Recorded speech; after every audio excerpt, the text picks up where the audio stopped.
ডাক নাম হচ্ছে নাইম। জি। বয়স? 17 বছর। 17 বছর। জেলা কোথায়? জেলা সিরাজগঞ্জ জেলা। সিরাজগঞ্জ জেলা। জি। ঠিক আছে, আমরা শুরু করি। প্রথমে ব্যাকগ্রাউন্ডটা দেখব যে কিভাবে আপনি অপরাধের দিকে গিয়েছেন বা আপনার যে সিক্রেটসগুলো সেগুলোর জন্ম হয়েছে কিভাবে। জি। তারপর ঘটনাগুলো আমরা শুনবো এবং এগুলোর পরিণতি সেটা আমরা জানবো। শুরু করুন আপনি। জন্ম সিরাজগঞ্জের শাহজাদপুর থানায় হলদিগড় গ্রামে, ওখানে আমি বড় হয়েছি। ওখানেই আমার পরিবারের সবাই ওখানেই থাকতো। ছোট থেকেই আমি অনেক চঞ্চল প্রকৃতির ছিলাম। প্রাইমারিতে ভর্তি হই, তারপরে এইভাবে ধীরে ধীরে প্রাইমারি শেষ করে ক্লাস 4-এ যখন পরীক্ষা দিই, 4 থেকে ক্লাস 5-এ উঠি। ক্লাস 5-এ উঠে পরীক্ষা দেওয়ার পরে আমি বৃত্তি পরীক্ষা দিই। বৃত্তি পরীক্ষায় আমি বৃত্তি পাই না, আমি 4.75 এরকম একটা পয়েন্ট পাই। তারপরে ওখান থেকে ক্লাস 6-এ হাই স্কুলে ভর্তি হলাম। আমাদের ওখানে একটা হাই স্কুল, ওখানে ভর্তি হলাম। তো ওখানে ভর্তি হওয়ার পর ভালোই ক্লাস করতেছিলাম। ক্লাস করতে করতে সবাই দেখি আমার ফ্রেন্ডরা সবাই মানে রিলেশন করতো। ওটার বিষয়ে খুব ইন্টারেস্টিং ছিলাম যে ওরা কীভাবে রিলেশন করে। আমিও একটু বুঝতে শুরু করছি যে রিলেশন ব্যাপারটা কী আসলে। তারপরে আমি ওদেরকে বলতাম যে তোরা সবাই রিলেশন করিস, আমার একটা রিলেশন থাকা অবস্থায়। ক্লাস 6-এ। ক্লাস 6-এ থাকা অবস্থায়। জি। ওকে। তো ওদের বলতাম যে আমাকে একটা রিলেশন করায় দে। তো ওরা বলছে যে আচ্ছা ঠিক আছে, একটা যখন রিলেশন করবি তো তখন তাহলে একটা মেয়ে পছন্দ কর। তো তখন একটা মেয়েরে আমার খুব পছন্দ হয়। প্রত্যেক ক্লাসে আমার দিক তাকায় থাকতো সব সময়। আপনার ক্লাসমেট ছিল? জি, ক্লাসমেট ছিল।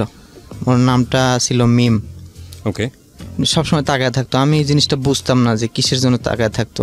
পরে এইভাবে অনেক দিন কেটে গেল। তারপরে ওই মেয়েটাকে আমি জিজ্ঞেস করলাম যে আসলে তুমি আমার দিক কেন তাকায় থাকো। পরে ওই মেয়েটা কিছু বলে না, কোনো কথাই বলে না, জাস্ট শুধু হাসে।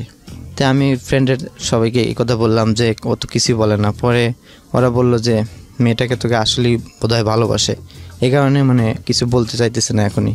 পরে অনেক দিন চলে গেল, 1 সপ্তাহ পরে আমাকে একটা চিঠি দিলাম। চিঠিতে আমি আমার মনের ভাষা কিছুটা লিখলাম। তারপরে বললাম যে তুমি আমাকে ভালোবাসো কি না। ক্লাস 6-এ থাকতেই। পরে ও আমাকে চিঠির উত্তর দিল। আমি এখানে শেষে লিখছিলাম যে চিঠির উত্তর দিও। ওকে। পরের দিন ক্লাসে ও আমাকে একটা জাস্ট বই বললো যে নাইম একটা বই নিয়ে যাও। পরে বই দিল। বই পৃষ্ঠা উল্টা দেখলাম যে ওখানে চিঠিটা রয়েছে। চিঠির ভিতরে দেখলাম যে ওইগুলো লিখছে যে আমি তোমাকে ভালোবাসি, যেদিন থেকে তোমাকে দেখছি সেদিন থেকে আমার খুব ভালো লাগছে তোমাকে, জাস্ট তোমাকে কথাটা বলতে পারিনি, এই কারণে তোমার দিকে তাকাইছিলাম।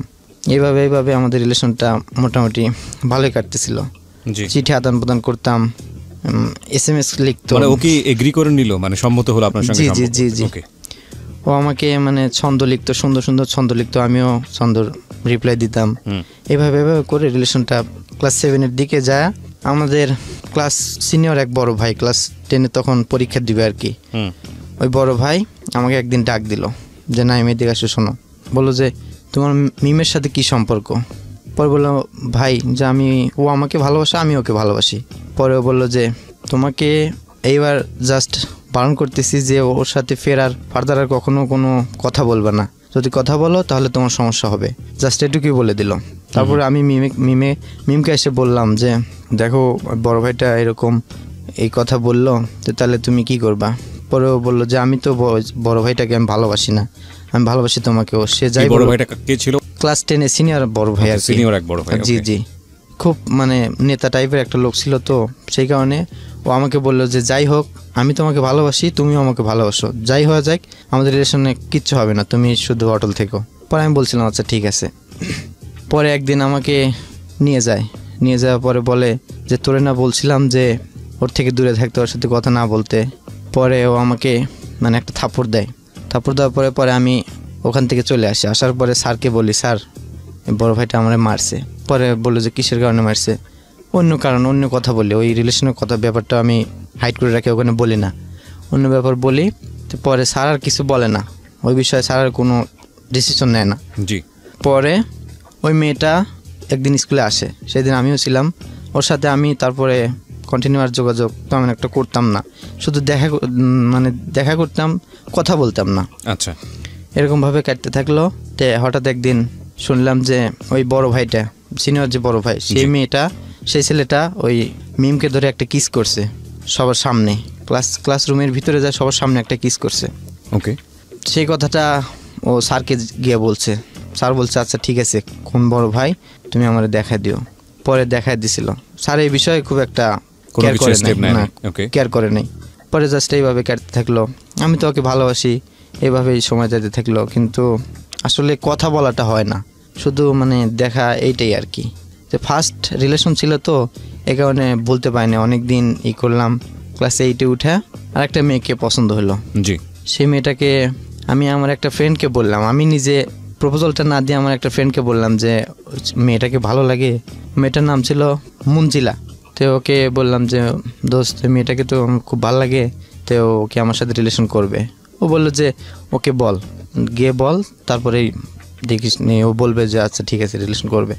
পরে ওকে বললাম, ও গিয়ে বললো যে আমার ফ্রেন্ড নাইম তোকে খুব পছন্দ করে, তুই গিয়ে ওর সাথে রিলেশন করবি। পরে মেয়েটা সাথে সাথে মানে হ্যাঁ স্বীকার করে দিছে। পরে ওর সাথে মোটামুটি ভালোই রিলেশন শুরু হয়ে গেল। আমি এভাবে করতে করতে ক্লাস 8-এ তখন মানে এক্সাম শুরু হওয়ার কিছুদিন আগে, তো আমাদের পাশেই একটা কেন্দ্র ছিল, ওখানে আমাদের পরীক্ষা হবে। তো ওখানে গিয়ে ওকে একটা ওই গিফট দিলাম আমি, ওটার সাথে একটা চিঠিও দিলাম। ওকে বলছিলাম যে তুমি রিপ্লাই দিও পরে। মানে আপনার মিমের সঙ্গে সম্পর্কটা শেষ করে দিলেন আপনি? না, তখনও মন থেকে ভুলতে পারি নাই, মানে জাস্ট ব্রেকআপ হয় নাই। মানে ব্রেকআপটার পিছনের কারণটা আপনি কি বলবেন?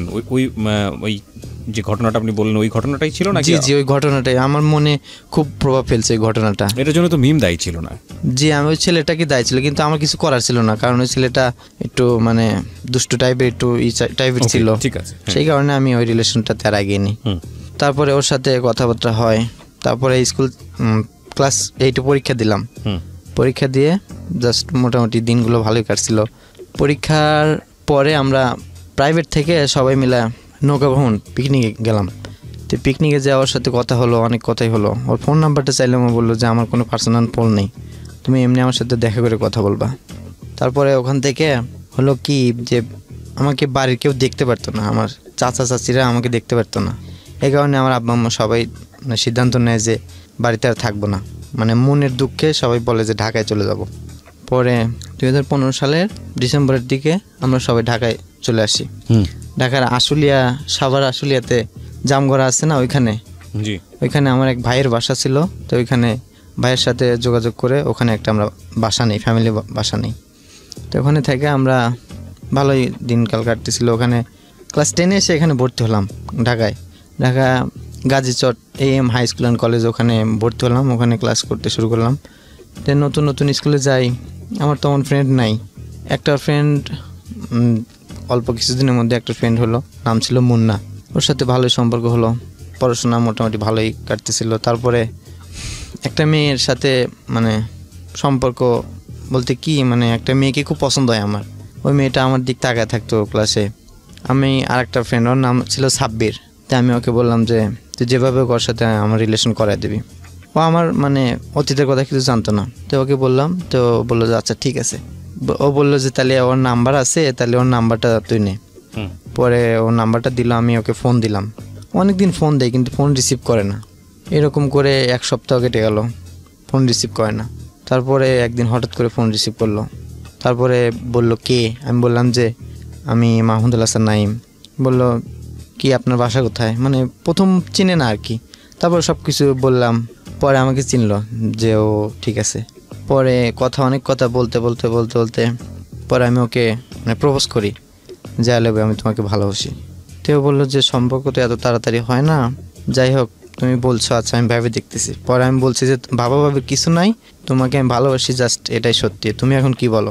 পরে ও বললো যে আচ্ছা ঠিক আছে, আমাকে 2 মিনিট সময় দাও, আমি ভেবে তারপর বলতেছি। পরে 2 মিনিট পরে আমাকে বললো যে আই লাভ ইউ টু, আমিও ভালোবাসি তোমাকে। এইভাবে সম্পর্ক হয়ে গেল।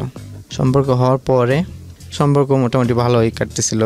আমাদের একটা সম্পর্কের একটা ছিল কি যে আমরা স্কুলে গিয়ে কথা বলতাম না, কেউ কারোর সাথে কথা বলতাম না, জাস্ট তাকায় থাকতাম, মানে চোখে কথা বলতাম, সরাসরি মুখে কথা বলতাম না। যাতে আমাদের এমন একটা ছিল যে আমাদের সম্পর্কটা যেন কেউ না জানে, শুধু আমি, আমার ওই সাব্বিরের ফ্রেন্ডটা আর সোমাইয়া, এই 3 জন বাদে আর কেউ জানতো না। এভাবেই সম্পর্ক, মানে আমি ওর বাসায় যেতাম, মাঝে মধ্যে ওদের বাসায় গিয়ে খাওয়া দাওয়া করতাম, আবার বাসার সাইডে বসে থাকতাম, গল্প করতাম। তারপরে ওর ফোন থেকে আমার ছবি আমি ওকে দেই, ওর ছবি আমার ফোনে দেয়। দেওয়ার পরে সম্পর্ক মোটামুটি ভালোই কাটতেছিল। ও একদিন বলল যে চলো একদিন বেড়াইতে যাই। পরে বললাম যে আচ্ছা ঠিক আছে, কোথায় বেড়াতে যাবে? পরে বললো যে নবীনগর চলো বেড়াতে যাই। পরে বললাম আচ্ছা ঠিক আছে। পরে বললাম কখন বের হবা? 6টার দিকে, সন্ধ্যায়।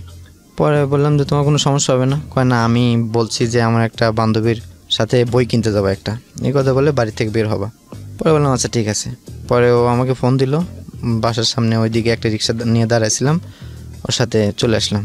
আসা ঘোরাফেরা করার পরে চলে আসলাম, রিক্সাতে উঠে বাসায় ব্যাক করলাম। তো সারাক্ষণ মানে তখনও ওর সাথে আমার কোনো শারীরিক সম্পর্ক কিছুই হয় নাই। জাস্ট আসার সময় মানে সেদিন আবার বৃষ্টি ছিল, খুব বৃষ্টি, বাসের মধ্যে খুব বৃষ্টি ছিল। তো বাসের মধ্যে মানে যখন বিদ্যুৎ চমকায়, শব্দ হয়, মেঘের গর্জন শব্দ হয়, তখন ও আমাকে জড়ায় ধরে আমি সারা রাস্তা বাসে আসি। আসার পরে জামগড়ায় ওখানে নামার পরে ও বললো যে আমার একটা বই কেনা লাগবে, গ্রামার, ইংলিশ গ্রামার। পরে বললাম আচ্ছা ঠিক আছে চলো। পরে ওকে একটা গ্রামার বই কিনে দিই আমি। তারপরে বাসায় ব্যাক করলাম। বাসায় ব্যাক করা মানে রিক্সার উপরে ওকে বললাম যে দেখো অনেক কিছু তো হলো, তাই তুমি আমাকে একটা কিস দাও। পরে বললো না, এসব আমার পছন্দ না, এগুলো বলতো। পরে বললাম কি হয়েছে, কি কোনো সমস্যা নেই, দাও না একটা। মানে ও রাজি হয় না। অনেকক্ষণ পরে আমি ওর সাথে একটু রাগারাগি করলাম, বললাম যে আচ্ছা তুমি থাকো, আমি তোমার সাথে যাবো না, আমি চলে গেলাম। তখন ও রাজি হয়ে যায়, রাজি হয়ে তখন আমাকে একটা কিস করে, আমি ওকে একটা কিস করি। তারপরে ওখান থেকে আমরা বাসায় ব্যাক করি। বাসায় ব্যাক করে সম্পর্ক ভালো চলছিল, ও ফোন দেয়, আমিও ফোন দিই, কথা হয়। হঠাৎ করে ও আমাকে ফোন দেওয়া অফ করে দেয়, ফোন দেয় না আর। আমি ফোন দিলে ফোন বন্ধ পাই, কোনো সময় ফোন খোলা পাই না। স্কুলে যাই, স্কুলে গেলেও আগে তাকিয়ে থাকতো, এখন আর তাকিয়ে থাকে না, এখন কথাও বলে না। তাই আমি ব্যাপারটা বুঝলাম না যে আসলে জিনিসটা কি হয়েছে। পরে ওকে আমার ফ্রেন্ডকে বললাম যে ও আসলে আমার সাথে কথা বলে না কেন, কি হয়েছে, কি সমস্যা, ওর আমাকে ভালো লাগে না নাকি, না কিসের জন্য আমার কথা বলে না। তো বললো যে ওর সাথে কথা বলে দেখ। তো আমি বললাম যে ও বলছি কিন্তু ও তো কিছুই বলে না, কিন্তু আমার সাথে কথাই বলে না, আমার অ্যাভয়েড করে চলে। পরে এইভাবে অনেকদিন কেটে যায়। ওর চিন্তা মোটামুটি মাথা থেকে ঝেড়ে ফেলার সিদ্ধান্ত নিছে আর কি।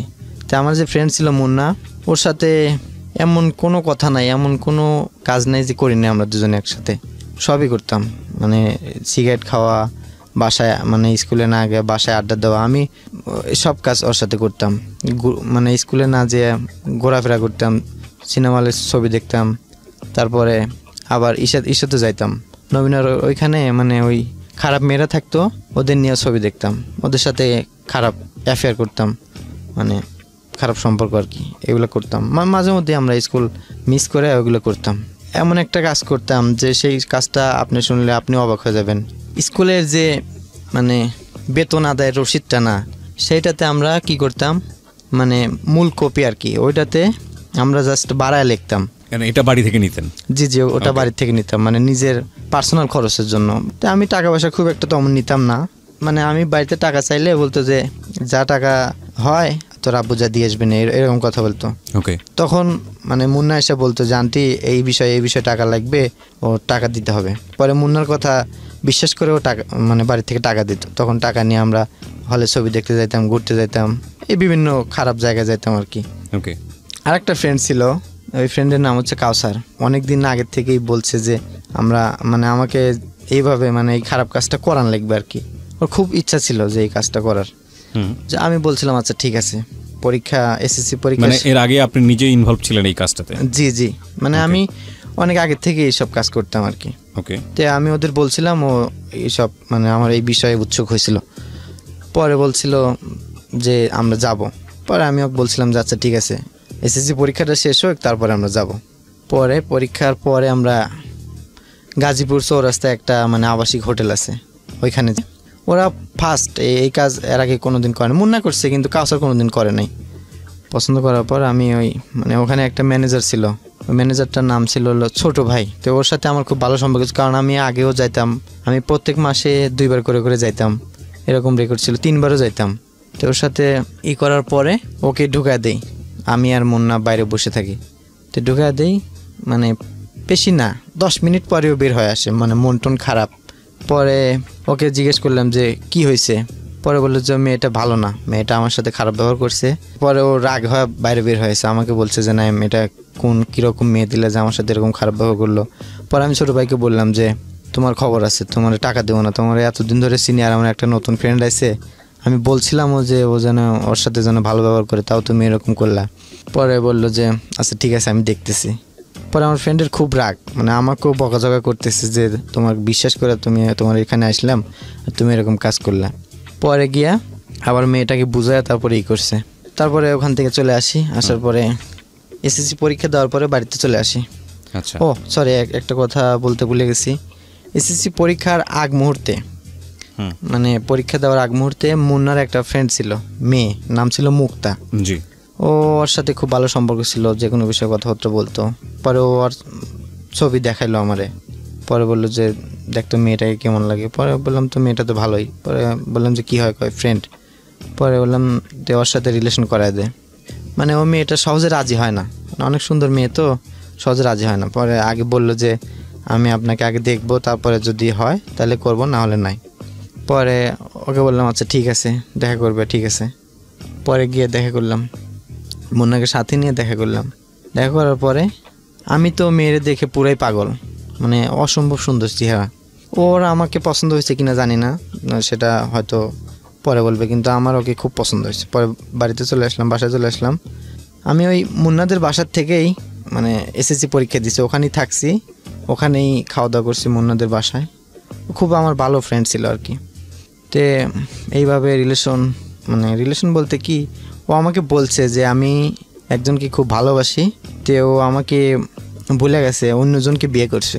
আমি ওকেই মন থেকে ভালোবাসছিলাম, ওর জায়গায় আমি কাউকে দিতে পারবো না, এই কথাটা বলে আমাকে। বলে যে আমি ফ্রেন্ড হিসেবে থাকবো। পরে আমার তো এরকম ছিল না, আমার ইচ্ছা ছিল যে আমি যেভাবে ওর সাথে রিলেশন করব। তো এইভাবে করতে করতে ও পরে বললো যে ও কোনো মতে রাজি হয় না। পরে আমি এক কাজ করি, মানে হাত কাটি, এই যে এখনও আমার দাগ আছে হাতে, অনেক রক্ত বের হয়। তারপরে ওকে ফোন দিয়ে বলি যে, এটা আমি বলি না, মুন্না বলে যে ও তো বিলেট দিয়ে অনেক পোজ দিছে হাতে, তো তুই কি সত্যি করে বল যে তুই ওকে ভালোবাসিস কিনা। পরে ও বলে যে এইসব তো আমার পছন্দ না, ভালোবাসবে ঠিক আছে, কিন্তু এসব নিজের ক্ষতি করবে এগুলো তো পছন্দ না। পরে বললাম যে আচ্ছা ঠিক আছে পছন্দ না, তাহলে আমি তো ভালোবাসি, কিন্তু ও তো কিছু বলে না। পরে অনেক দিন যাওয়ার পরে ও আমাকে বললো যে আচ্ছা ঠিক আছে ভালোবাসি। বলার পরে আমি তো খুব খুশি, ফোনে অনেকক্ষণ, মানে সারা রাত ফোনে কথা বলতাম। এইভাবে করতে করতে সম্পর্কটা মোটামুটি ভালোই, বেড়াইতে যাই, এখানে যাই ওখানে যাই। তারপরে ও আমাকে একদিন বলে যে তুমি এখন কোথায়। পরে আমি তখন ক্রিকেট খেলতেছি আমাদের ওইখানে। পরে ও বললো যে তুমি আমাদের বাড়িতে আসো, আমার বান্ধবীর মানে আমার ফ্রেন্ডের মানে তো বার্থডে, তো আমাকে দিয়ে দাও, মেহেদি দিতে হবে। তাই আমি মোটামুটি আমার চাচাতো বোন আছে, ওদের মেহেদি দিয়ে দিতাম। বললাম যে আচ্ছা ঠিক আছে আমি তো মেহেদি দিতে পারি, তাই আসবো। পরে বললো যে সন্ধ্যায়। বললাম যে আচ্ছা ঠিক আছে। খেলাধুলা শেষ করে সন্ধ্যার সময় বাসায় যা ফ্রেশ ট্রেশ হয়, পরে ওদের বাসায় যাই। যাওয়ার পরে দেখি অনেক লোকজন, ওর ফ্রেন্ডরা আসে সবাই। তো ওকে ওদের মানে চোখের উপরে বসে ওকে মেহেদি দিয়ে দিই। তারপরে আমি ওকে বলি দেখো আমাদের সম্পর্কটা এরকমভাবে হয়েছে, তোমার কাছে আমি একটা জিনিস চাবো, তুমি কি আমার দিবা। পরে ও বলছে যে যদি দেওয়ার মতো হয় তাহলে দেবো। পরে আমি বললাম যে দেখো আমি তো তোমাকে বিয়ে করবই, জাস্ট তুমি আমাকে এই কাজটা করতে দিবা, মানে অ্যাফেয়ারটা, এই কথাটা বলি। পরে প্রথমে রাজি হয় না, বলে যে যদি তুমি আমারে মানে ফাঁকি দিয়ে যদি চলে যাও। পরে আমি ওকে অনেক কসম টসম কাটি, অনেক ক্রিয়াটিরা করি ওর সাথে। মানে সেদিন রাতে ও আমাকে আসতে বলে, আমাদের বাসায় আসতে বলে। তারপরে ওর সাথে আমি রাতে অ্যাফেয়ার করি। তারপরে আমি মানে রাত তখন 3টা বাজে, তখন ওর বাসা থেকে চলে আসি, আমার বাসায় এসে ঘুমিয়ে পড়ি। পরে এই ব্যাপারটা মুন্নার আব্বা বলছিল যে নাইম অত রাতে কোথায় গেছিলা, আমার সকালে আমারে বলে আর কি। পরে বলছিলাম আঙ্কেল আমি আমার একটা ফ্রেন্ডের বাসায় গেছিলাম, আমার খুব ভালো বন্ধু, তো একটা বই নেওয়ার জন্য গেছিলাম, তো ও আসতে দিল না, এই কারণে আসতে একটু দেরি হয়েছিল, এই কথা বলে কাটাই দিতাম। কিন্তু ওই মুন্নার আব্বু মানে আমার পিছনে লেগে থাকতো সবসময়, যে আমি কি করি, কোথায় যাই, কি করি না করি। একটা কথা কি, মানে মুন্নার যে কোনো কাজের জন্য আমার কাছে শুনতো যে ও কি করে, পড়াশোনা কিভাবে করে না করে, পড়াশোনা করে নাকি শুধু ঘোরাফেরা করে, এরকম কথা বলতো। তো মুন্না তখন কি করতো, ও একটা বিবাহিত মেয়ে ছিল, মানে ওদের বাসায় ভাড়া থাকতো, ওরা এখনকার স্থানীয়, ওদের বাসায় ভাড়া থাকতো, ওই মেয়েটার সাথেও রিলেশন করে। বিবাহিত, কিন্তু একটা মেয়েও আছে, ছোট্ট একটা মেয়ে আছে, তো ওর সাথে সম্পর্ক করে। তো ওখানে মাঝে মধ্যে বেড়াতে যায়, আমারও নিয়ে যায়। ওরা ছিল খুব গরিব, একদম গরিব। মেয়েটা মোটামুটি সুন্দরী ছিল। আপনি এত অল্প বয়সে যে এতগুলো এরকম অনৈতিক সম্পর্কের মধ্যে জড়াচ্ছেন, আপনি কি এটার খারাপ রেজাল্ট কি হতে পারে এগুলো কি জানতেন বা কারো কাছ থেকে কখনো শুনেছেন? না, এগুলো আমি সম্পর্কে জানতাম না। আমার বা আপনি যে ভালোই কাজটা লাগতো। করছেন সেটা তো আপনি যেটা করছেন সেটা ভালো লাগার মতোই বিষয়, কিন্তু নৈতিকভাবে তো এটা অন্যায় কাজ, যে কাজটা করা উচিত না, এটা ভালো কাজ না, এরকম শিক্ষা কি কারো কাছ থেকে পেয়েছিলেন কখনো? এরকম আমার ভাই বলতো, কারণ আমার ভাইয়ের সাথে খুব ফ্রিলি ছিলাম, তো পরে ভাই বলতো যে মানে আমার ফোনে অনেক মেয়ের নাম্বার সেভ করা থাকতো, বলতো যে এত কার মেয়ে, কোন মেয়ের নাম্বার, পরে এইসব কথা বলতো যে কোরআনে কিন্তু আছে যে এরকম খারাপ মেয়েদের সাথে, এরকম অনেক মেয়েদের সাথে এরকম খারাপ অসামাজিক কার্যকলাপ করলে কিন্তু নিজেরই পরে ফলভোগ করতে হবে। পরে ভবিষ্যৎ জীবনে যে বউটা হবে সেও কিন্তু ওই রকমই হবে, এরকম কথা আপনাকে যে এরকম কথা বলতো। এইভাবে করার পরে মুন্না ওই মেয়েটার সাথে রিলেশন করলো, ও ওই মেয়েটার সাথে মানে অসামাজিক করে ওই কাজটা। তারপরে এইভাবে করতে করতে ওই ঢাকায় প্রথম যে মেয়েটার সাথে রিলেশন হয় আমার, ওই সুমাইয়া নাম যে ছিল, ওর কথাটা মানে ওর পর্যায়টা আসুক, তখন ওর সাথে রিলেশন তো মোটামুটি ব্রেকআপ হয় না, ও আমার সাথে কথা বলা বাদ দিয়ে দেয়। তারপরে হঠাৎ একদিন আমার একটা ফ্রেন্ড, নাম ছিল আরিফ, তো আমাকে ফোন দিয়ে বলে যে নাইম শুনছিস ওই সুমাইয়া কিন্তু ফাঁসি নিছে, সুসাইড করছে, এই কথা বলে। তো তারপর আপনি জিজ্ঞেস করতে চাইলেন না কেন এটা করলো? জি জি, আমি বলছিলাম যে ও কিসের কারণে সুসাইড করলো।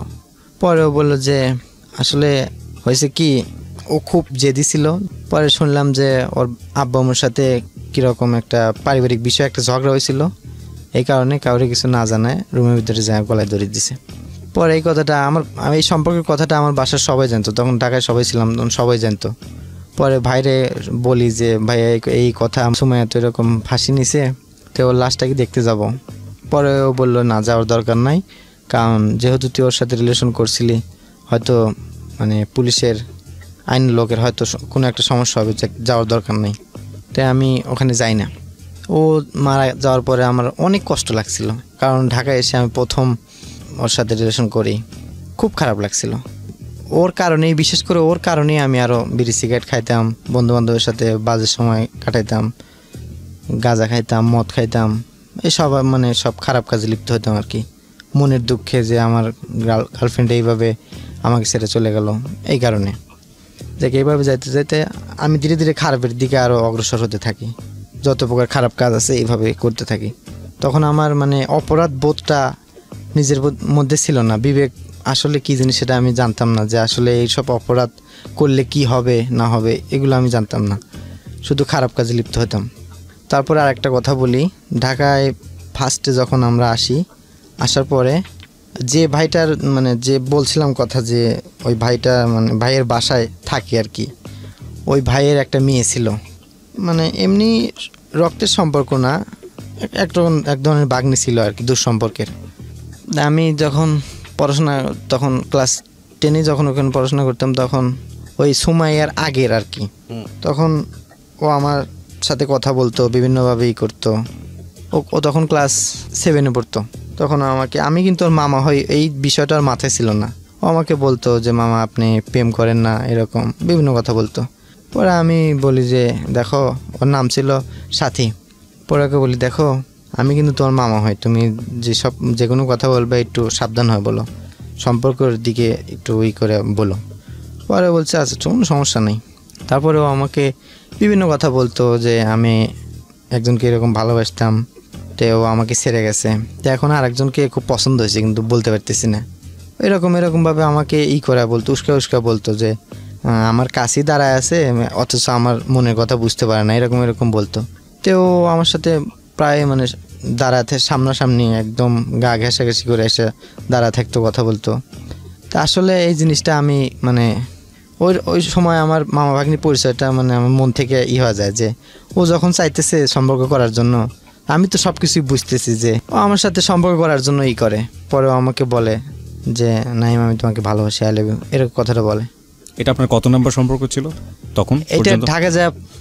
এই যে যখন আপনাকে এই মেয়েটার নাম কি? মেয়েটার নাম ছিল সাথী। সাথীর আগ পর্যন্ত আপনার রিলেশনশিপ কয়টা হলো? আগে ছিল 2টা, সাথীর দিয়ে 3টা।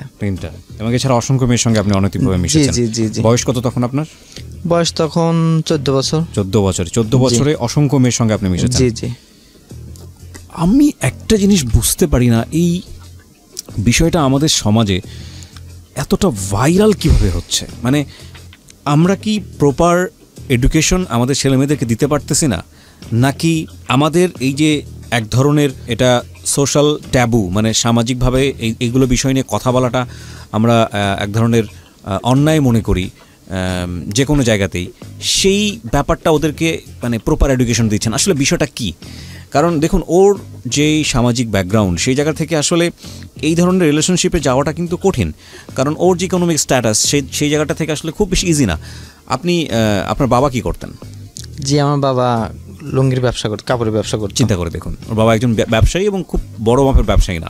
এইরকম একটা ফ্যামিলিতে সে বড় হয়ে, যেখানে নীতি নৈতিকতাই মূল জায়গায় হওয়ার কথা, কারণ লোয়ার মিডল ক্লাস ফ্যামিলি কিংবা মিডল ক্লাস ফ্যামিলির ছেলেমেয়েদের এথিক্যাল জায়গাটাই সবচেয়ে স্ট্রং থাকে, এবং এটাই তাদের সম্পদ, মানবিক সম্পদ বলি বা চারিত্রিক সম্পদ বলি বা অর্থনৈতিক সম্পদ বলি, যেটা সারা জীবন তারা ক্যারি করে। এইরকম একটা জায়গায় থেকেও আমরা এরকম ছেলেমেয়েদেরকে বড় হতে দেখছি, যেখানে 14 বছর বয়সে তার অসংখ্য মেয়ের সঙ্গে অনৈতিক সম্পর্ক এবং একের পর এক সে রিলেশনশিপে জড়াচ্ছে। এগুলো কি ফ্যামিলি মেম্বাররা কেউ বুঝতো না আপনার? জি, কিছুটা বুঝতো, আবার কিছুটা বুঝতো না। আমার মা জিনিসটা একটু বুঝতো। মা কিছু বলতো না আপনাকে? বলতো। বড় ভাই ছিল আপনার? জি, বড় ভাই ছিল। বড় ভাই বুঝতো? বড় ভাইও মোটামুটি কিছু বলতো না আপনাকে? বলতো, তা আমি ওদের কথা খুব একটা কেয়ার করতাম না। মানে বড় ভাই সেরকম কর্তৃত্ব ছিল না আপনার উপর? তাহলে ছিল, আমাকে অনেক শাসন করতো, গায়ে হাত তুলতো। গায়ে হাত তোলা বলতে কি, আমার ভাইয়ের ছিল অনেক মানে মায়া ছিল আমার প্রতি। যাই হোক, সামহাও আপনাকে কন্ট্রোল করতে পারে নাই, কারণ আপনি তো 14 বছর বয়সে তো পয়সাও পাওয়ার কথা না। এই পয়সাগুলো আপনি সামহাও ম্যানেজ করতেন। জি জি। ওকে, হ্যাঁ বলেন, তারপর সাথীর বিষয়ে কথা বলছিলেন। জি, সাথী তারপরে ওইভাবে আমাকে রিলেশনের ব্যাপারটা বলে, আমিও তখন ওকে বলে দিই। তারপরে সেদিন রাতেই আমি ওকে বলি যে তুমি আমাকে একটা কিস করো। তো তখন বলে যে না, আজকে না, অন্য দিন। পরে আমি রাগ করে ওদের বাসার থেকে চলে আসি। তখন অন্য একটা বাসা নিছি তখন, তো ওখানে সকালে মানে রাতে যা শুয়ে পড়ি, সকালে ওখানে থাকি। সকালে বসে আছি রুমের ভিতরে, তখন দেখি সাথী আমাদের বাসায় এসে।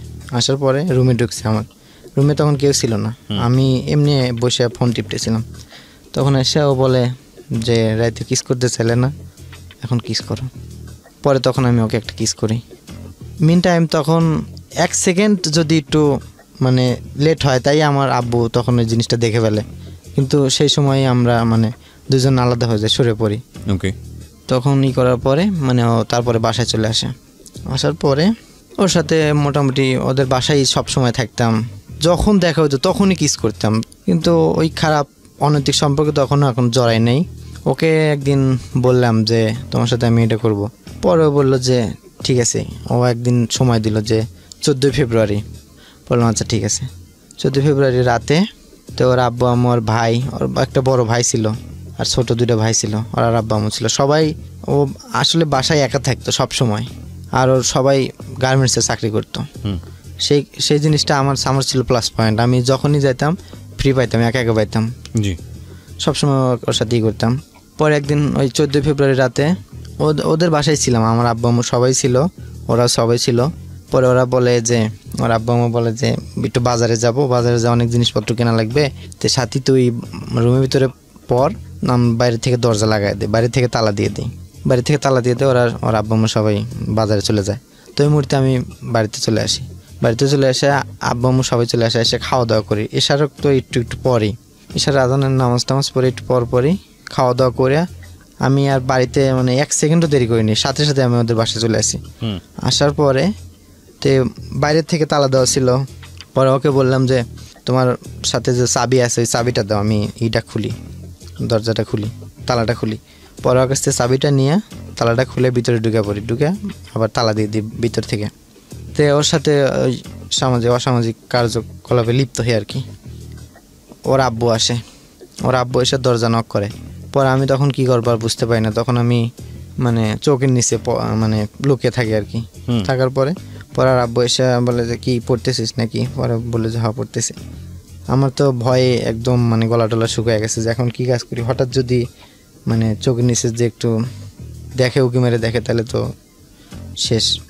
ওরা আব্বার কিছু বলে না, ওর যে ছোট ভাই ছিল হাফিজা মাদ্রাসায় পড়াশোনা করতো, তো ওখানে করে ওর আব্বু তখন মানে ওর জন্য ভাত নিয়ে যায়, ইশারের নামাজ পরই ওর জন্য মানে ওখানে ভাত নিয়ে যায়, খাওয়া দাওয়া মানে রাত 10টার দিকে আসে, তারপরে চলে যাওয়ার পরে রুমে বাইরে থেকে আবার তালা লাগা দেয়।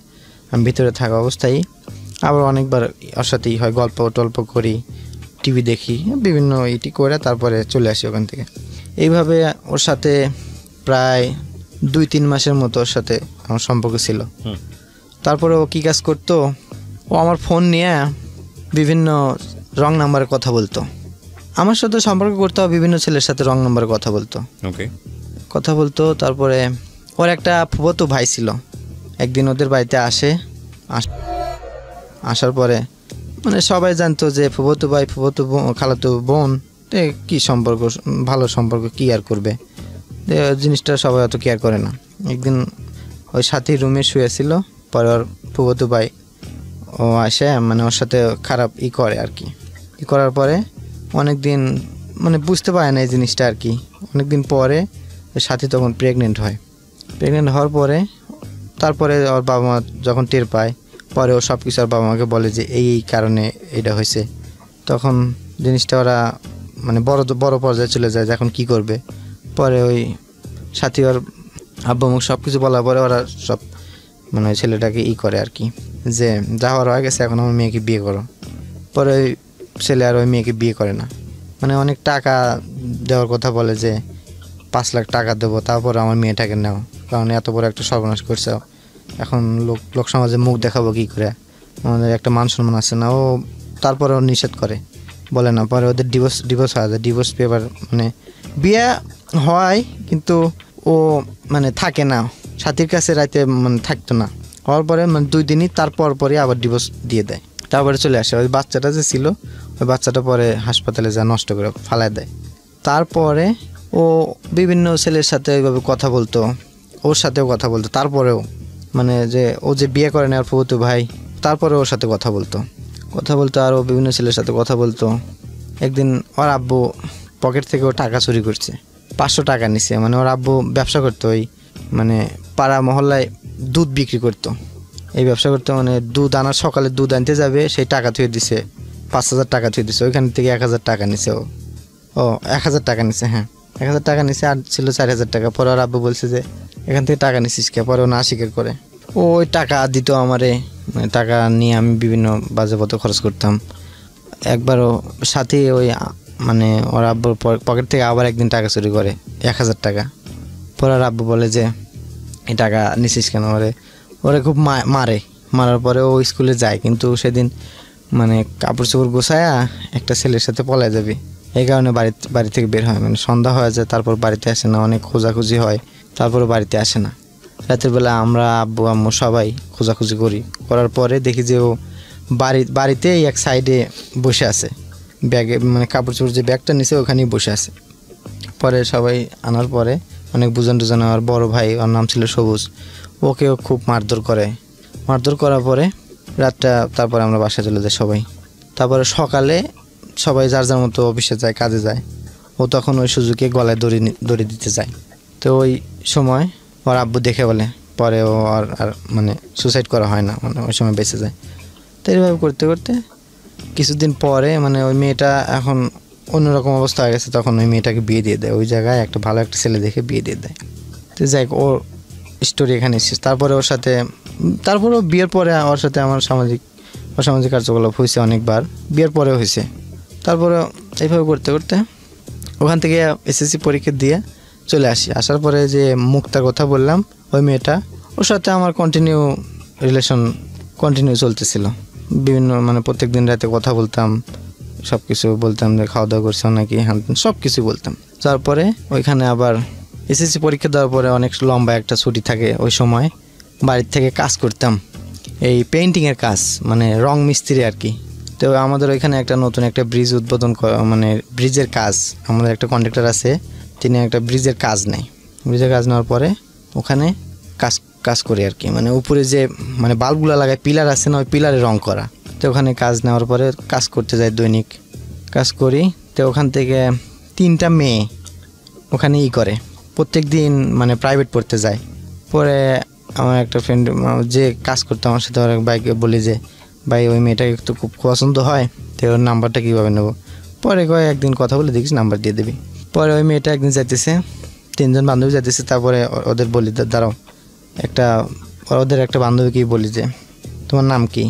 পরে নামটাম বলে। পরে বললাম যে তোমরা তো অনেকদিন ধরে এখান থেকে যাও, তোমাকে তো খুব পছন্দ হয়েছে, তো তোমার মোবাইল নাম্বারটা দাও। পরে ও বলে যে আপনি আমার ফোন নাম্বার দিয়ে কী করবেন? পরে বললাম যে তোমাকে খুব পছন্দ হয়েছে, তোমার সাথে কথা বলবো এই কারণে। পরে ও বললো যে আমার কোনো পার্সোনাল ফোন নাই, আপনার নাম্বারটা দেন, আমি বান্ধবীর ফোন দেবো না। পরে আমার ফোন নাম্বারটা দিয়ে দিই। সেদিন বিকালে ও আমাকে ফোন দেয়। দেওয়ার পরে এইভাবে আমাদের রিলেশনটা মোটামুটি ভালো এগেতেছিল। ওই মুহূর্তে একদিন পয়লা বৈশাখে ওকে নিয়ে অনেক ঘোরাফেরা করি, বিভিন্ন জায়গায় যাই, হলে ছবি দেখি। তারপরও আমাকে একদিন হঠাৎ করে বলে যে আমার বাড়ির থেকে বিয়ে দেওয়ার জন্য মানে ছেলে দেখতেছে, অমুক একদিন মানে সোমবার একদিন ডেট দেয় যে অমুক দিন আমাকে দেখতে আসবে, দেখতে এসে বিয়ে পড়ায় রাখবে, পরে নিয়ে যাবে। পরে আমাকে এই কথাটা বলে। পরে আমাকে বললো যে আমি বাড়ি থেকে পালাবো, তুমি কি আমার সাথে যাবে? পরে ওকে বললাম যে আচ্ছা ঠিক আছে যাব, কিন্তু একটা শর্ত আছে, টাকা পয়সা কীরকম নিবা? পরে ও বলে যে যত টাকা পয়সা লাগে সব আমি দেবো, তারপরেও তুমি আমাকে বাড়ি থেকে নিয়ে যাবে। তখন এই কথাটা বলে। পরে ও বললো যে আমার যে দেখতে আসার জন্য যে আংটি, চুড়ি, গহনা সব যেগুলো আছে বাড়ির থেকে টাকা, ও সব ম্যানেজ করছে আগেই, সব কিছু ম্যানেজ করে ও জমা রাখছে 20,000 টাকা। 20,000 টাকা জমা রাখছে। তখন ও বলে যে অমুক দিন তুমি আসো এখানে, আমি তোকে নিয়ে যাব, নিয়ে পালাবো। পরে আমার ফ্রেন্ডের যে মুন্নাকে করে একটা রুম ম্যানেজ করে রাখছিলাম। পরে ওকে নিয়ে চলে যাই ওখানে ঢাকায়। চলে যাওয়ার পরে আমাদের মানে কাজে অফিসে যা কোনো বিয়ে হয় না, মুখে মুখেই এমনি সম্পর্ক আর কি। যা ওই বাসায় থাকা শুরু করি ওর সাথে। আমার অনেক দিন মানে 1 সপ্তাহ ছিলাম ওর সাথে, সব কিছু হওয়ার পরে ওকে একদিন বলি যে তুমি থাকো, তুমি যে টাকা পয়সা নিয়েছো টাকা পয়সাটা আমার কাছে দাও, আমি ওই বাজারে যাই জিনিসপত্র কিনে আনি। কথাটা বলে তখন মানে 5,000 টাকা খরচ হয়ে গেছিলো, আর ছিল 15,000 টাকা। 15,000 টাকা নিয়ে ওর কাছে যে ফোন ছিল সব কিছু নিয়ে আমি একদম বাড়িতে চলে আসি। সব কিছু ওকে না জানায় আমি ওকে ফাঁকি দিয়ে বাড়িতে চলে আসি। আসার পরে এইভাবে শেষ সম্পর্কটা। তারপরে আমার পাড়ার এক বড় ভাই ছিল, তো ওকে বলতাম যে কোনো একটা মেয়ের নাম্বার দে না। পরে ও বলে যে আচ্ছা ঠিক আছে, একটা মেয়ের নাম্বার আছে, তো দেখ কথা বলতে পারিস কি না। পরে ও বলে নাম্বার দেয়। তারপরে ওই মেয়েটার সাথে কথা বলে দেখা করি, কথাবার্তা হয়, ওর বাড়ির ওখানে যা দেখা করি, তো ওরও পছন্দ হয়, আমারও পছন্দ হয়। এইভাবে করতে করতে ওই মেয়েটাকেও একদিন বলি যে তোমার সাথে আমি এটা করবো। পরে ও মেয়েটা মানে একটু খারাপ টাইপেরই ছিল, এই কারণে মানে তাড়াতাড়ি রাজি হয়ে যায়। আমি স্টোরিটা আর কন্টিনিউ করতে চাচ্ছি না, বিকজ আমি এতক্ষণ ধরে বোঝার চেষ্টা করছিলাম যে আসলে গল্পটার ডাইমেনশনটা কোন জায়গাটাতে। আপনি একের পর এক এই ধরনের সম্পর্কে জড়িয়ে গেছেন। আমি যদি একটু ছোট করে জানতে চাই, আপনার প্রথমে যেটা বলছিলেন আপনার বয়স কত ছিল, এখন বর্তমানে 17 বছর। জি। আপনি যে গল্পটা এখন এই মুহূর্তে বলছেন সেটা কতদিন আগের গল্প? এই গল্পটা এই তো মার্চ মাসের দিকের, মানে কিছুদিন আগের গল্প। জি জি।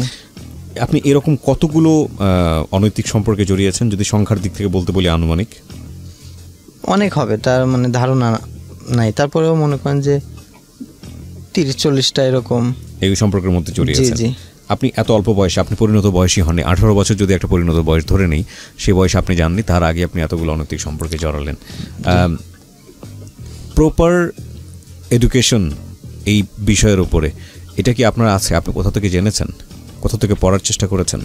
জি জি। কোথা থেকে পড়েছেন? কোথা থেকে জেনেছেন যে আপনি যে কাজগুলো করছেন এটার একটা বয়স আছে নির্দিষ্ট সময় পর্যন্ত, কিংবা এটা অল্প বয়সে সম্পর্কে যাওয়া উচিত না, ধর্মীয়ভাবে উচিত না, সামাজিকভাবে উচিত না, এবং বৈজ্ঞানিকভাবেও যদি চিন্তা করি তাহলেও এটা উপযুক্ত বয়স না, কারণ এতে করে অনেক ধরনের পারভার্টনেস গ্রো করে, বিকৃত মানসিকতা গ্রো করে সেক্স সম্পর্কে, এবং একই সাথে এই জিনিসগুলো নিয়ে অনেক ধরনের বড় ধরনের একটা ব্যক্তিগত, পারিবারিক এবং সামাজিক ঝামেলায় পড়ে একটা ছেলে। জি জি। আমার এই সমস্যাটাই হয়েছে, পারিবারিক সমস্যাটাও হয়েছে। কি সমস্যা হয়েছে আপনার? পরিবার থেকে সবাই মানে আমার আর দেখতে পারে না, এগুলো সব জানাজানি হয়ে গেছে। জি জি। সবাই জানতে পারছিল যে আমি এরকম খারাপ, অনেক মেয়ের সাথে কথা বলে অনেক মেয়ের সাথে খারাপই করি। তারপরে এই জিনিসটাও জানতে পারছিল যে আমি অনেক ধরনের নেশা করি, এই জিনিসটা জানার পরে আমার বাড়ির থেকে মানে বের করে দিবে। ওরা বলছিল যে তোকে আর বাড়িতে রাখবো না, তুই যেখানে খুশি সেখানে চলে যা, এরকম বলছিল। এখন কি অবস্থা শেষমেশ? এখন এই তো মোটামুটি। তারপর আরেকটা ঘটনা করছি যে করতাম, মানে আমাদের ফ্রেন্ডলি অনেক 5-6 জন ফ্রেন্ড ছিল, মানে পাড়া প্রতিবেশী আর কি। ওরা কি করতো, মানে একটা লোকে করে জিজ্ঞেস করে একটা মেয়েকে ভাড়া করতো আর কি। আচ্ছা, আমি ওই প্রসঙ্গে যেতে চাচ্ছি না, আপনি শুধু আমাকে একটু বলেন যে আপনার এখন বর্তমান কি অবস্থা? আপনি কি এসবের মধ্যে এখনও আছেন নাকি বের হওয়ার চেষ্টা করেছেন, নাকি লাস্ট মানে কি অবস্থায় আছেন এখন? জি, এখন মোটামুটি সব কাজ করা মানে বাদ দিয়ে দিতেছি, ধীরে ধীরে নামাজ কালাম পড়া ধরছি আর কি। ওসব খারাপ কাজ থেকে আর ধীরে ধীরে বের হয়ে আসার চেষ্টা করতেছি। নামাজ কালাম পড়ছেন? জি জি। ওকে, তো কি মনে করেন আপনার এই যে আজকে আপনার এই পরিণতিটা, এটার জন্য দায়ী কি আসলে? এটার জন্য আমি নিজেই দায়ী। আপনি নিজেই দায়ী? হ্যাঁ। কেন গেলেন এই পথে? আমি আসলে বলতে পারবো না। তারপরেও যতটুকু জানি, বন্ধু বান্ধবের খারাপ পাল্লায় পড়ে, তারপরে যে প্রথম যে রিলেশনটা করছিলাম ওই মেয়ের কারণে আমি আরো বিভিন্ন খারাপ পথে গেছি। একটা বিষয় না বললেই নয় প্রিয় শ্রোতা, ও যেটা বলছে যে আমি ওখান থেকে সরে এসেছি, বিশেষ করে এই যে যৌন বিকৃতি চাহিদা বা যেটাই বলি না কেন, এটা সম্পর্কে যদি কেউ বলে যে আমি এখান থেকে সরে এসেছি, সেটা বিশ্বাস করাটা খুব কঠিন হবে। এই কারণে আপনারা নিজেরাও যদি একটু স্টাডি করেন, দেখবেন যে আমাদের ব্রেনের যেই অংশটুকু ড্রাগ নিয়ে কাজ করে, মানে ড্রাগ নিলে আমরা ব্রেনের যে অংশটুকু কাজ করে ড্রাগের জন্য, ঠিক একইভাবে এই সেক্সের ব্যাপারটাও ব্রেনের ঠিক সেই অংশটাই কাজ করে। তার মানে এটা এতটাই বেশি পাওয়ারফুল। পরিণত বয়সে গিয়ে যদি এই ধরনের সম্পর্কের মধ্যে না গিয়ে আমরা অপরিণত বয়সেই যদি এই বিষয়গুলো আমাদের জীবনে চলে আসে, তাহলে এটা এক ধরনের নেশার জন্ম দেয়। এবং এই নেশা থেকেই মানুষ, যেটা হয় যে ড্রাগের ডোজ যেভাবে বাড়তে থাকে, সেই একইভাবে মানুষ এই জায়গাগুলোতে স্যাটিসফাইড হওয়ার জন্য বিভিন্ন ধরনের বিকৃত চিন্তা চেতনার মধ্যে একটা সময় ঢুকে যেতে থাকে, এবং যেটার ফলশ্রুতিতে নানা রকমের ব্যভিচার সমাজে জন্ম নেয়। তো এইটা কথা আমি এভাবেই বলতে চাচ্ছি যে দেখুন, আজকে যে ছেলেটি এখানে কনফেস করলো, ও সোসাইটির একেবারে প্রান্তিক পর্যায়ের একজন মানুষ, তার জীবনে ঘটনা ঘটেছে। এবং এটা বলছি এই কারণে যে এই বয়সে এই ধরনের সম্পর্কে যাওয়ার জন্যে এই লেভেলের মানুষের অর্থের প্রয়োজন হয়, সে ধরনের ফ্রেন্ড সার্কেলের প্রয়োজন হয়, ফ্যামিলি গাইডেন্স না থাকলে যেটা হয়। কিন্তু ওর ক্ষেত্রে সবই ছিল, তারপরে এটা হয়েছে। তার মানে এগুলো এখন কতটা ইজি হয়ে গেছে আমাদের সোসাইটিতে। তো সেই জায়গাটি থেকে প্যারেন্টাল গাইডেন্সের জায়গায় যেন আমরা সতর্ক থাকি, কারণ আবারও বলি, প্রতিটা মানুষই সম্ভাবনাময়। পরিবেশ এবং পরিস্থিতি যদি অনুকূলে থাকে, তাহলে একটা মানুষ দিয়েই পুরো পৃথিবী পরিবর্তন করা সম্ভব। আনফর্চুনেটলি আমরা আমাদের সেই জায়গাটুকু বুঝতে পারি না, এবং যে কারণেই আমাদের বিপুল সম্ভাবনা প্রতিনিয়ত নষ্ট হয়ে যায়। এই ছেলেটির ক্ষেত্রেও হয়তো বা সেটাই হচ্ছিল। তবে এটা ঠিক যে ও রিয়েলাইজ করতে পেরেছে, যে কারণেই হয়তো আজকে এই সিক্রেটসের অনুষ্ঠানে আমরা শুভকামনা জানাবো ওর জন্যে। কিন্তু ও আমাদের মূল জায়গায় না, মূল জায়গায় হচ্ছেন আপনি এবং আপনার সন্তান। Please be careful on this issue. Thank you very much. আপনাকে আমরা আর কন্টিনিউ করছি না, কারণ আমরা বুঝতে পেরেছি যে এই জায়গাটার মধ্যেই আপনি এখনও সন্নিবেশ আছেন এবং আপনি এখান থেকে বের হয়ে আসার চেষ্টা করছেন। জি জি। প্রিয় শ্রোতা, আমরা 11টা থেকে 12টা পর্যন্ত একজন গেস্টকে নিয়েছিলাম। 12টার সময় আমরা আরও একজন গেস্টকে ওয়েলকাম করছি। আপনারা শুনছেন সিক্রেটস। এই অনুষ্ঠানে যদি আপনারা অংশগ্রহণ করতে চান, প্লিজ আমাদেরকে ফোন দেবেন। আমাদের ফোন নম্বরটি হচ্ছে 096111904904। চলুন জেনে নেই কে যোগ দিচ্ছে এই মুহূর্তে আমাদের সঙ্গে। হ্যাঁ, প্রথমে আপনার নামটা একটু বলেন। আমার নাম মোহাম্মদ রুবেল। রুবেল, বয়স কত এখন? বয়স 19 বছর। আপনি থাকছেন কোথায়? আমার জন্ম হলো নরসিংদী। সিক্রেটস অনুষ্ঠানে আপনি আজকে যে কথাগুলো বলতে চাচ্ছেন, উদ্দেশ্যটা কি প্রথমে এটা জানতে চাই। কেন? উদ্দেশ্যটা হলো যে আমি যে এরকম ভুলটি করছি, মানে ভুলটা করছি বা অপরাধ করছি, এরকম যেন আর কেউ না করে। আর আমি আপনার জীবন গল্প শুনি, ইমন আর হইল তীব্রতা, ইমন নামের একটা ছেলে আসছিল, সেখান থেকে আমার শুরু গল্প শোনা। আমি এখন প্রতি রবিবার প্রতি বুধবার গল্প মিস দিই না। আচ্ছা, প্রতিনিয়ত মানে শুনি। এই শোনার পরে আপনার কি হয়েছে? লাভ কোনো কিছু হয়েছে? আমি আপনার কথা থেকে অনেক কিছু পাইছি এবং অনেক কিছু ছাড়ছি। মানে এই যেটা অপরাধের কথা বলছেন সেটা ছেড়েছেন? হ্যাঁ, অনেক কিছু ছাড়ছি এবং অনেক কিছু পাইছি, আলহামদুলিল্লাহ। আমরা একটু ব্যাকগ্রাউন্ড থেকে যাব, কি হয়েছে, কি ঘটনা ঘটেছে আপনার জীবনে, কি করেছেন এবং পরিণতি কি হয়েছে, স্টেপ বাই স্টেপ আগাবো। হ্যাঁ বলেন, একেবারে শৈশব থেকে। একেবারে শৈশব থেকে। আমি জন্মের আগে মানে কিছু কথা আমার মার কাছ থেকে শোনা আছে। আমার আম্মার আরেক জায়গায় বিয়ে হয়েছিল এবং আমার আব্বু আরও 2 জায়গায় বিয়ে করছিল। তো আমার আম্মু একটু সুন্দরী ছিল। আমার নানার বাড়ির হারা মানে খুবই প্রতাপশালী ছিল, এক সময় খুবই সম্পদ ছিল, জায়গা জমিন ছিল। তো এটা আস্তে আস্তে মানে বেচতে বেচতে শেষ করে লাইছে। তো আমার আব্বু যখন আমার আম্মুরে দেখে মানে একটা কাজে আসে আমার নানির বাড়িতে, আমার আব্বু আবার কাজ করতো ওই যে বিয়ে শাদির মধ্যে লাইটিং বা কাজ করা হয় না, এগুলো করতো। এগুলো করার পরে আসার পরে আমার আম্মুকে দেখার পরে বলছে যে ওকে আমি বিয়ে করব। তো যেমনি হোক বিয়ে হয়েছে। হওয়ার পরে আমার দাদি আর আমার ফুফু মানে ওরা দুইজন, আমি বলতে গেলে এমন দাদি আর ফুফু যেন কারো ভাগ্যে না জোটে, আমি এই কথাটা বলবো। তো এরা খুবই অশান্তি দিত। তো আমার আম্মু বলে একদিন মানে পান্থা ভাত আছে না, পান্থা ভাত খাইতে বসছিল। এই পান্থা ভাত আমার আম্মুর মাথার উপরে ডাইলা দিছিল। ডাইলা দেওয়ার পরে আমার আম্মার কিছু বলে নাই। তো আমি জন্মগ্রহণ করছি। জন্মগ্রহণ করার পরে আমার আব্বু আমারে খাওয়ান মানে সুজি টুজি খাওয়াইতো বলে, তো খাওয়ান টাউন একেবারে ফুল মানে যেটুকু লাগে দিতেছে। তো হেরা করে কি এগুলা মানে রাইখা দেয়, রাইখা আমার আর পুরোপূর্ণভাবে খাইতে দেয় না। তো খাইতে দেয় না পরে আমার আম্মু বলার পরে আমার আম্মুর মানে চোখে আছে না, এই চোখেতে টান দিয়া চুলো ধরে টান দিয়া কোমর ভাঙ্গা লাইছে। তো আমার আম্মু আইসা পড়ার পরে আমার আম্মুরে হাবার নেওয়ার পরে আমার রাইখা আমার আম্মুরে মানে খেদাই দেয়। হ্যাঁ খেদাই দেওয়ার পরে আপনি পরিবারের বড় সন্তান? হ্যাঁ আমি পরিবারের বড় সন্তান। রাইখা খেদাই দেওয়ার পরে এই গ্রামের পাশাপাশি আমার খালার বাড়ি, বড় খালার বাড়ি। তো বলতেছে যে তুই যে তো কান্নাকারি করস, তো দেখি কি করা যায়। পরে হেরারে দাওয়ারটা দিয়া আনছে, আইনা আমার রাইখা হেরারে বিদায় করে দিছে। তো এই পর্যন্ত এন্তই আমার নানির বাড়িতে থাকা। তো নানির বাড়িতে থাকতেছি, আমার আব্বু আবার একটু সরল মানে ভিতরে কোনো ফেসকুস নাই, যেটা বলে সেটাই শুনে। তো আমার বুয়া আর ফুফু এই আমার আব্বুরে আসতে দেয় না করে আসার জন্য। তো আসে না পরে আমরা খাওয়ান মাওয়ান কিছুই দেয় না পরে আমরা তো মনে করেন যে আমার আম্মু ওই তাঁতকল আছে না, তাঁতকলের নলি ভরতো। এক সময় দেখা গেছে যে সময় অনেক বালা, কিন্তু আবার যখন এই কাজটা চলে যাইতো তাহলে অনেক খারাপ। এরকম করে আমার নানি ছিল 7 বছর আগে, আজকে থেকে 7 বছর আগে আমার নানি মারা গেছে।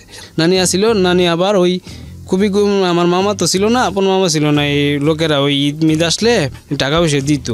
তো এইটা অনেক কিছুই আপনার নানির কাছে জমছে, এইটান দিয়ে চলতো পরে এক সময় দেখা গেছে যে তাঁতকলের শাড়ির এমন একটা চাহিদা হয়েছে, চাহিদা হওয়ার পরে আপনার আমার আম্মুর কাজটা অনেক টাকা হইতেছে পরে এইভাবে বড় হওয়ার পরে একদিন দেখা গেছে যে কিছুটা বুঝার পরে আমার এক জানতে আমার মানে আমার নিজের বুঝার কি শরীফ করে নাম আমার এক বন্ধু, সে এখন প্রবাসে আছে মালয়েশিয়া, আল্লাহ যেন ওকে ভালো লাগে।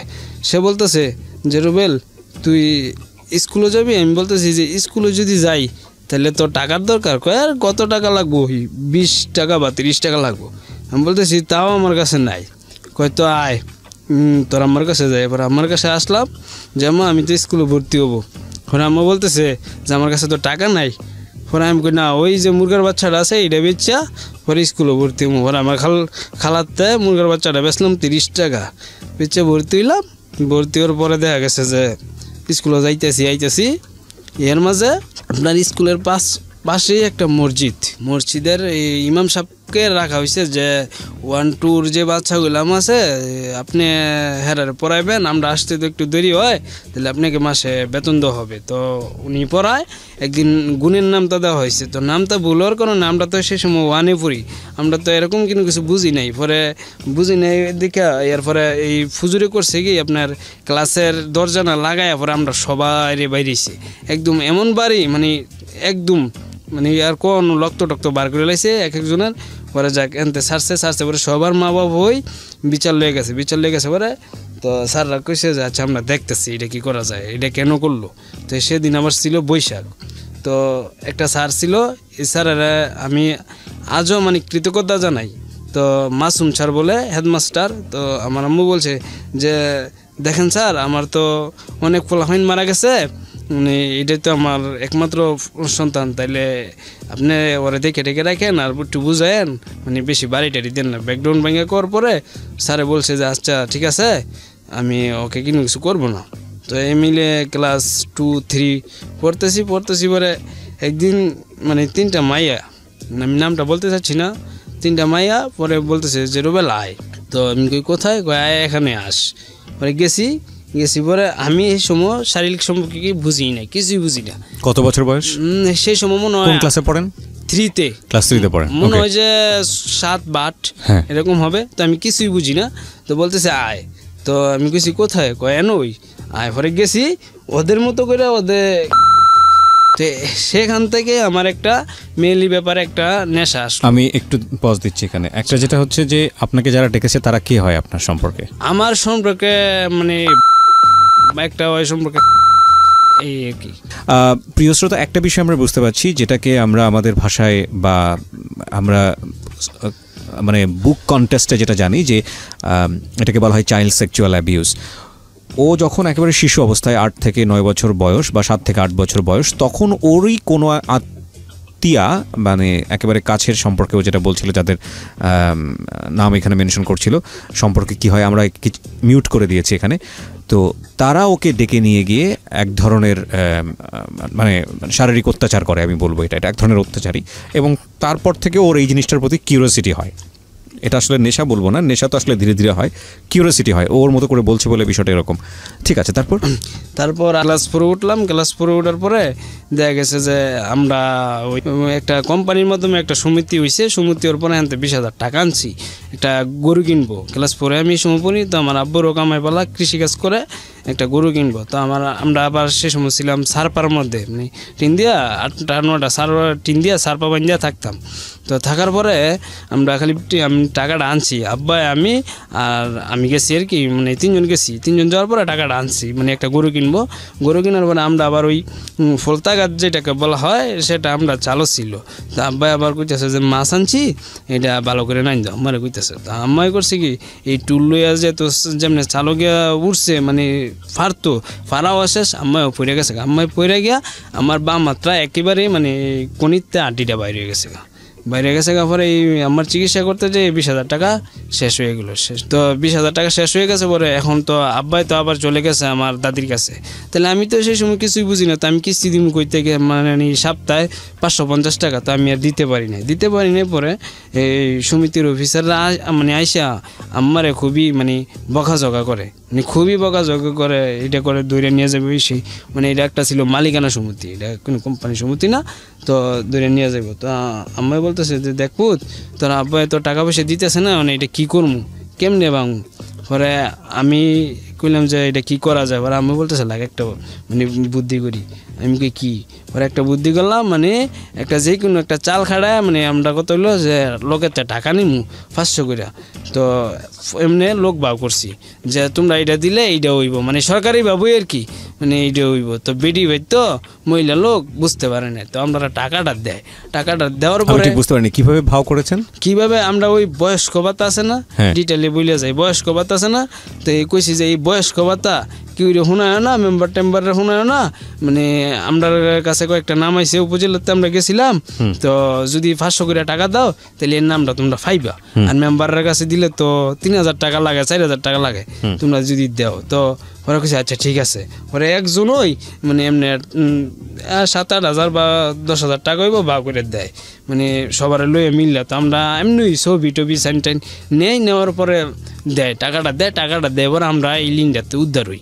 আমরা উদ্দেশ্য ছিল যে এখন যেহেতু আইনে দিতেছি পরে সময় হইলে না হ্যাঁ টাকা ফেরত দিয়ে দিব, কিন্তু এখন তো উদ্ধার হওয়া দরকার। তো যে মিলে উদ্ধার হওয়ার পরে আমার আব্বু আবার আসে, আমাদের বাড়িতে আসে, আমার বউর বাড়ি থেকে আসে। তো আমরা এই সময় মানুষের বাড়িতে থাকি পরে আমার ভাই মরছে 5 জন, আমার বোন মরছে 4 জন, আমার ছোট। তো আমার একটা নেশা ছিল যে আমি কবিরাজি, আমার আম্মার লাগে যেহেতু কবিরাজের কাছে যাওয়া আসা করি, এটা আমি শিখবো, যে কোনো মূল্যে আমি শিখবো। তো শিখার পরে আমার ভাই কিন্তু মরছে 5 জন, আমার বোন মরছে 4 জন, আমার ছোট। মানে কি 9 জন মারা গেছে? হ্যাঁ 9 জন মারা গেছে আপনার মায়ের পেটে? হ্যাঁ আমার আপন মায়ের পেটে 9 জন মারা গেছে। আর আমার এখন 7 বছর হয়, একটা ছোট ভাই আছে।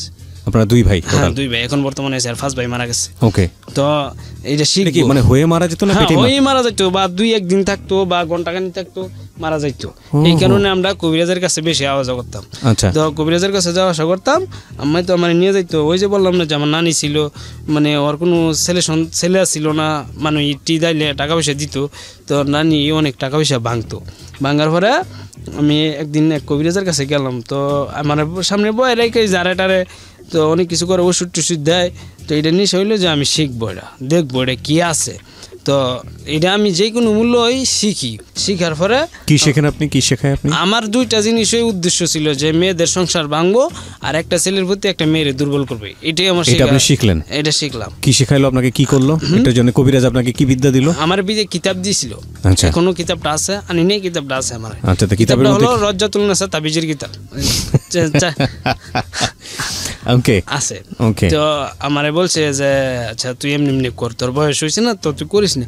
আমি কইছি না আমার এই দুইটা জিনিস হলে চলবো। ওরা আচ্ছা শিখলাম। প্রিয় শ্রোতা, আমরা এই জায়গাটায় ছোট্ট একটা শিখার পরে ক্লাস 4 শেষ করে 5 উঠলাম। 5 উঠার পরে তো বন্ধু বান্ধব ছিল আমার, যে গল্পটা ভাইয়া মানে দেখাইছে বা শোনাইছে প্রথম, সে হলো রাজীব, এখন বর্তমানে সাভার আছে। তো ওর কাছেও বইলেছি যে ভাই আমি আজকে যাইতেছি। তো একদিন মানে আমরা তো মেঘনা নদীর পূর্ব পাশে বাড়ি, তো গাঙ্গের মানে নদীর পাশে আইয়া বইছি পরে রবিবারে রাত্রে, মানে আপনার পরে ওই তীব্রতা আর ওই ইমন এই ছেলেটার গল্প ছিল। পরে কইতেছে দেখ এই গল্পটা শুনি। পরে আমি বললাম যে আরে লেডু হইনে কি তুমি কি পাও, কয় আরে শুনে দেওয়াস না। পরে শুনলাম, শুনে কই না ভাই ভালোই লাগে। তো আমার যে অপকর্মের জীবনটা শুরু হইলো। তো পরে আমি 7-8টা বন্ধু ছিল, একমাত্র আমার মানে ঘনিষ্ঠ বন্ধু নাম ইউসুফ, আমার সময় নয়, সে এখন বারম প্রবাসী, আর জীবন যে তালা ভালো করে, আমি সবার কাছে দোয়া চাই। তো সে আমার ঘনিষ্ঠ বন্ধু। পরে কি করলাম, একদিন জোলাবাতি খেলবো, যে আয় আমরা মিল্লা খেলি পরে 30 টাকা করে রইছি। 30 টাকা করে লইয়া দেখি যে 180 টাকা হয়েছে 6 জনে নাকি 7 জনে। পরে সব কিনতে পারছি, মাংস আর কিনতে পারি নাই। পরে কইতেছি যে মাংস ঘুরতে কিনবো। পরে কইতেছে আরে গাঙ্গ না আস যায়, ল গিয়ে আসলো। এই পরে গেছি, গিয়ে দুঙ্গা 7 জনে 6টা আঁশ ধরছি, 6টা আঁশ ধরে জব করছি। জব করে খাইলাম টাইলাম। পরে হ্যান তুই শুরু হইলো, মানে চুরি যেটাকে চুরি করা যেটাকে বলা হয়, যে হ্যান তুই শুরু হইলো। এর পরে প্রতিদিন গাঙ্গের থেকে 2-3টা করে আঁশ ধরে লই বা এটা করি মানুষের গাছের ফল লই। একদিন মজার বিষয় হইলো কি, আমি গেছি ওই ঠেলা জালি যেকে বলা হয়, আপনি চিনেন কি না ভাই? কইতে ঠেলা জালি ইসা মাছ ধরে। তো আমি গেছি মাছ ধরতাম, যাওয়ার পরে দেখি যে কিনো লোক নাই গাঙ্গের কাছে, শুধু বাইরে কয়টা জালের নাও মানে জাল বাইতেছে। তাই আমি কইতেছি আঁশটি যেহেতু দৌড়তেছে, এ আসেন তো 2টা লইয়া যাম। পরে 2টা আঁশ ধরলাম, 2টা জব করে থুইয়া এমনি না, আমার তো কিন্তু কিছু নেই, ওই যে শামুকের সিনাই আছে না, শামুকের সিনাইতে জব করে থুইছি। তুইয়া মাছ ধরে বাইতে স্পিডে বলতেছি যে ভাইয়া না ইয়া করছি, তো 2টা আঁশ ধরছি। হ্যাঁ কইতেছে যে কই তুই ধরে থুইছ? আমি কই নদীর কাছে। কয় তো আইলুই গেছি সাইদি কেটাই নিচে গা, আমি জব করে থুয়েছি কেটাই নিচে গা।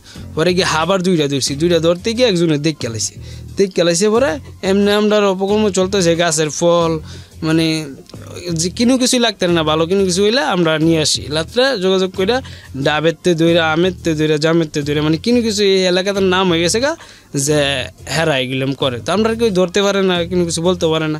তো সবার চেয়ে নিয়ম ছিলাম আমি, ওই মানে শক্তি মুক্তি মানে যেইটাই বলে নাকি বংশ মিলে সবার চেয়ে নিয়ম ছিলাম আমি। যদি কোনো কিছু খবর পাইতো তাহলে আমার ধরতো, যে হ্যারে ধরলে হেরির নাম দহাই কইব। তো আমি জীবনও নাম কইতাম না, কারণ নাম কইলে জানি যে হেরার লাগে শত্রুমু, হেরার লাগে শত্রুমু। তো এমনি চলতেছে। চলার পরে এখন আমরা এলাকায় আবার বাউল গান হয়, মানে শীতকাল আসলে বাউল গান হয়। তো বাউল গানও আমি আবার বড়দের লোকে চলতাম। তো আমার এক মামার সম্পর্কে নাম সিরাজ। পরে ওই বলতেছে যে রুবেল শান্তপুর গান হইতেছে, যাই। আমি কইছি যে আমার তো টাকা নাই। পরে বলতেছে যে টাকা তোর যা লাগে সব আমি দিমু, চল। পরে গেছি, যাওয়ার পরে আমার লগে আরেকটা লোক গেছে, আমরা 3 জন গেছি। যাওয়ার পরে গান শুরু হয় না, গান শুরু হয় লাইতে 10টা বাজে। তো ওই করে কি আমরা লোকের যাই গেছে, হ্যাঁ বাদাম ওলাতে বাদাম লাইকে দেয়, মানে বোট লাইকে দেয়, এরকম করে। পরে আমি বলতেছি দেখো এটি তো হারার ব্যবসা, এটি করো করে, এটি তুমি ফার্স্টে কিনে লো। পরে এমনি গান শুরু এবার 10 মিনিট আগে আমার একটা মেয়ে দেখাইতেছে যে রুবেল এই মেয়েটা দেখতো। আমি কইতেছি কোনটা? কই যে সাদা তোয়ালি যে দিয়ে রাখছে, মেয়েটা দেখ। পরে আমি কইছি আচ্ছা ঠিক আছে। পরে আমি কই ওইটা? কয় হ। আমি কই কে লেগা? কয় হান্নানির বিয়ার লেগে কইছিলাম 2 লক্ষ টাকা আছে। আমি কই মেয়ের বাড়ি কই? কয় মেয়ের বাড়ি শান্তপুরই, এনুই। পরে এইটা দেখছি, পরে মানে মেয়েটা যেমন আমার চোখে বাইজে গেছে, আসলে তো মেয়েটা খুব সুন্দর। ঘরে কে গান শুনবো আমি তো মামা তোমরা বউ আমি যাওয়ার সময় কেন যাবো গানে পরে এই মেয়েটারে অনেকক্ষণ ধরে ফলো করতেছি কিন্তু মেয়েটার ভাবি ছিল লগে কিন্তু মেয়েটার ভাবি বুঝতে পারে যে আসলে মনে হয় যে ছেলেটা ওকে ফলো করতেছে তো ফলো করার পরে লাস্ট পরে দেয় আমার এক বন্ধু ছিল নাম সানাউল্লাহ পরে ওর কাছে জিগাইলাম যে সানাউল্লাহ এই মেয়েটা গাড়ারে পরে আমার নানির বাড়ির কাছে এই মেয়েটার নাম হইলো ফনুফা তো মেয়েটার নাম ফনুফা মেয়েটার বাবার নাম মার নাম সবার নাম ওই কইলো কোয়ার পরে ওই যে সেরাজ মামা যে আমার লয়ে গেছে সেরাজ মামার শ্বশুর বাড়ির লগই ইলার মাইয়া আবার একটা ভরতো তো আমি কইলাম যে এটা তো এমনি কোনো কিছু করান যাবো না তো ওই মায়াটার কাছে গিয়ে দেখি কি করা যায় তো মেয়েটার কাছে গেলাম গিয়ে কইলাম যে দেখ নামটা আমি বলতে চাচ্ছি না যে দেখ এটা তো এমন নাম ফনুফা আমার মেয়েটা পছন্দ হয়েছে এমনি কেমনি কী করতাম কয় যে সুন্দর মানে কি কইতাম আমি আচ্ছা আমি তোর একটা জিনিস দিয়ে দেই তুই নিয়ে দিয়ে পরে একটা চিঠি লেখা কাগজের লেখা দিয়ে দিছে আর আমার নাম্বারটা লেখা দিয়ে দিছি পরে নিয়ে দিছে পরে লইয়া বলে বাড়িতে নিছে আর কি সহ দিছিল দিছে পরে বাড়িতে নিছে পরে আসছে পরে কদিন পরে আমি জিজ্ঞাসি কি গো রিমা নিছে না ফালাই দিছে কয় না নিছে পরে আমি কই তো আচ্ছা ঠিক আছে আমার আবার সেই সময় মোবাইল ছিল না মানে এক বন্ধু শাকিল ওর মোবাইলে সিমটা বসছি পরে সাইডে ফোন টোন আর দেয় না ওরা আমাদের এলাকার ওই পাশে নদীর ওই পাশে জিন সাধন করে আলামিনের কাছে গেলাম যে ভাই এমন সমস্যা একটা মেয়ে আমার পছন্দ হয়েছে না এটা কেমনি কী করা যায় বলছে যে তোর তো 2000 টাকা লাগবো আমি 2000 টাকা লাগলে টাকা দিন ঠিক আছে কিন্তু মেয়েটা কেমনি কী করতে হবে পরে কয় যে তুই ইয়া করিস মেয়েটার নাম আর মেয়েটা যে বাড়ি থাকে এবারে একটু মারি নিয়ে আইস আমি বলছি আচ্ছা ঠিক আছে তো ওই যে সেরাজ মোবাইল নিয়ে গেছে এইলার ওই ছেলে আছে সাইরুল করে নাম ওর কাছে আমি গেলাম যে ভাইয়া তোর আমি 100 টাকা দিব হয় ছুটু ওর কাছে গেছি আমি ভাইয়া তোর 100 টাকা দিব তুই ফোন ভেড়া বাইতে আমার টুকু মারিয়ে নিয়ে দে পরে এই সময় ছিল বর্ষাকাল ওই কইতেছে আমি যামু কেমনে আমি কই তোর আমি নিয়ে দিয়েই মানে ইসবে আর আমি ইসবের আবার নাও ছিল নিয়ে দিয়ে আসছি পরে দিনকে মাটিটা নিয়ে আসছে পরে ওটা নিয়ে গেছি পরে ওই একটা তাবিজ দিছে আর এক কটুক মাটি দিছে মানে ওষুধ দিয়ে দিছে দেওয়ার পরে বলতেছে যে এটা তুই লগে লাখিস আর মাটিটা যেন তেন নিয়ে আবার দিয়েইস সাইরুল বলতেছি যে সাইরুল আবার তোর 100 টাকা দেবো মাটিটা নিয়ে দিয়েইস ঘরে বলতেছে আচ্ছা ঠিক আছে তুমি টেপ দাও তো দিছে ঘরে টাকাটা দিছি দেওয়ার পরে মাটিটা নিয়ে দিয়েছে দেওয়ার পরে মেয়ে 21 দিনের আমার টাইম দিছে আলামিন ভাই 21 দিনের টাইম দিছে যে 21 দিনের ভিতরে তার কাছে ফোন দিবই আমি বলছি আচ্ছা ঠিক আছে ফোন দিলে তো 21 দিন দিবাগত যেমন আজকে সকাল হইলে 21 দিন পার হয়ে যাবো এমন টাইমে পরে ফোন দিয়ে বলতেছে যে এটা কি রুবেল ওই যে আমার বন্ধুর কথা বলছি যে শাকিল ও বলতেছে না হয়তো মোবাইল চার্জ দিয়ে গেছে হয়তো এমন নাই ও আর বলছে না যে আমার মোবাইলও ওরা কইতেছে আচ্ছা ওরে দিলে একটু ভালো হইতো তো আমি একটা দোকানও আমরা তো বাজার নাই একটা দোকানও রাত্রে টিভি দেখতেছি পরে পাশে দেয় নাকি আমার কালারও দূরে মানে বার করছে 2-3 জনে পরে আমি বাড়ি গেলাম যে দেখ আমার এরকম করে বার করার মানে কি এরকম করে বার করছে সারা দোকানের মনে কইতেছে যে কী হয়েছে পরে ওই কইতেছে নয় শুনিয়া যা কীছে যে মনু ভাই ফোন দিছে আমি তো এই কথা শুনে খুশি মানে এমন একটা সুন্দরী মেয়ে আমার কাছে ফোন দিছে আমি ভাবতেও পারি নাই তো যাক ফোন দিছে আমি পরে বললাম যে কী হয়েছে পরে কয় দেখেন আপনি তো অনেক দিন ধরে ইয়ে করতেছেন মানে আপনি তো কিছু বলতেও পারি না মানে কিছু করতেও পারি না আমি কইছি তুমি কী করতে চাও তো আলামিন ভাই তো বলছোই যে তোর 21 দিনের ভিতরে কাজ হইব তো আমার তো হ্যাঁ মানে একটা ইয়ে আসুই তো যাক এটা বাওয়ার পরে আমি বললাম যে আসলে আমি তো তোমার বিয়ে করব তো তুমি আসতে পারবা নি আচ্ছা ঠিক আছে আমি আসবো তো আমি কইছি আচ্ছা তুমি আমার সাথে দেখা করো ওরা কইছে আচ্ছা ঠিক আছে তো মনে করেন আমরা গ্রাম রইল জিতরামপুর আর ওদের গ্রাম রইল শান্তিপুর তো মাঝখানে তো 1 মাইল দূর হইব আর কি ওরা কয় তো আপনি আসেন তো যাওয়ার পরে আমার কথা হইলো যে এত সুন্দর মেয়ে আমার জীবনে আমি লাগতেও পারতাম না আর বিশেষ করে আমার কাছে থাকতেও না এটা আমার নিজেরই আমি জানি তো জানার পরে আমি বলতেছি যে দেখো আমি যদি তোমার কাছে একটা জিনিস চাই তাহলে তুমি দিবা পরে গেছে আচ্ছা তুমি কী জিনিস চাও দিমু পরে ঠিক আছে শাকিল দেখলাম যে ভাই তুই এনে খারো পরে ওই মেয়েটার কাছে লগে আমি শারীরিক সম্পর্ক করে আনতে বাদ্দা দিয়া আমি একটু পজ দিচ্ছি আপনি যে মেয়েটা আপনাকে প্রস্তাব করলো সে মেয়েটার সঙ্গে আপনি এই ধরনের কাজ করবেন বল আমি এই কারণে করছি যেহেতু এই ওষুধের রিয়েকশনে যদি জাগা তাহলে এই মেয়ে আমার চিনতেও না এরকম অবস্থায় এত সুন্দর ছিল মেয়েটা পরে আমি বললাম যে আচ্ছা ঠিক আছে যা শেষ।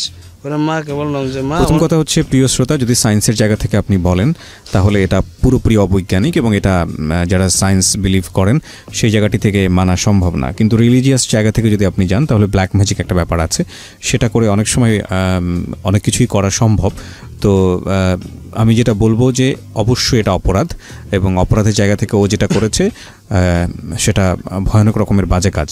ওকে, তারপর আমি বললাম যা শেষ। তো আমার আম্মুকে বললাম যে আম্মু আমি তো সাকিনের বিয়ে করবো, মানে আমার খালাতো বোন, আপন খালাতো বোন বিয়ে করবো। যে মেয়েটার সঙ্গে আপনার এটা হলো সে মেয়েটার সঙ্গে যোগাযোগ অফ করে না, দিলেন? সেই মেয়েটা বাদ, কারণ জানি যে ওষুধের রিয়েকশন গেলে মানে আলামিন ভাই বলছে যে বেশি হলে মাসকে আমি থাকবো, এরপরে আগের জায়গা তুই যাইব। তো আর আমার গুইরা লাভ নেই, কারণ আগের জায়গাতে গেলে তো শেষ হই।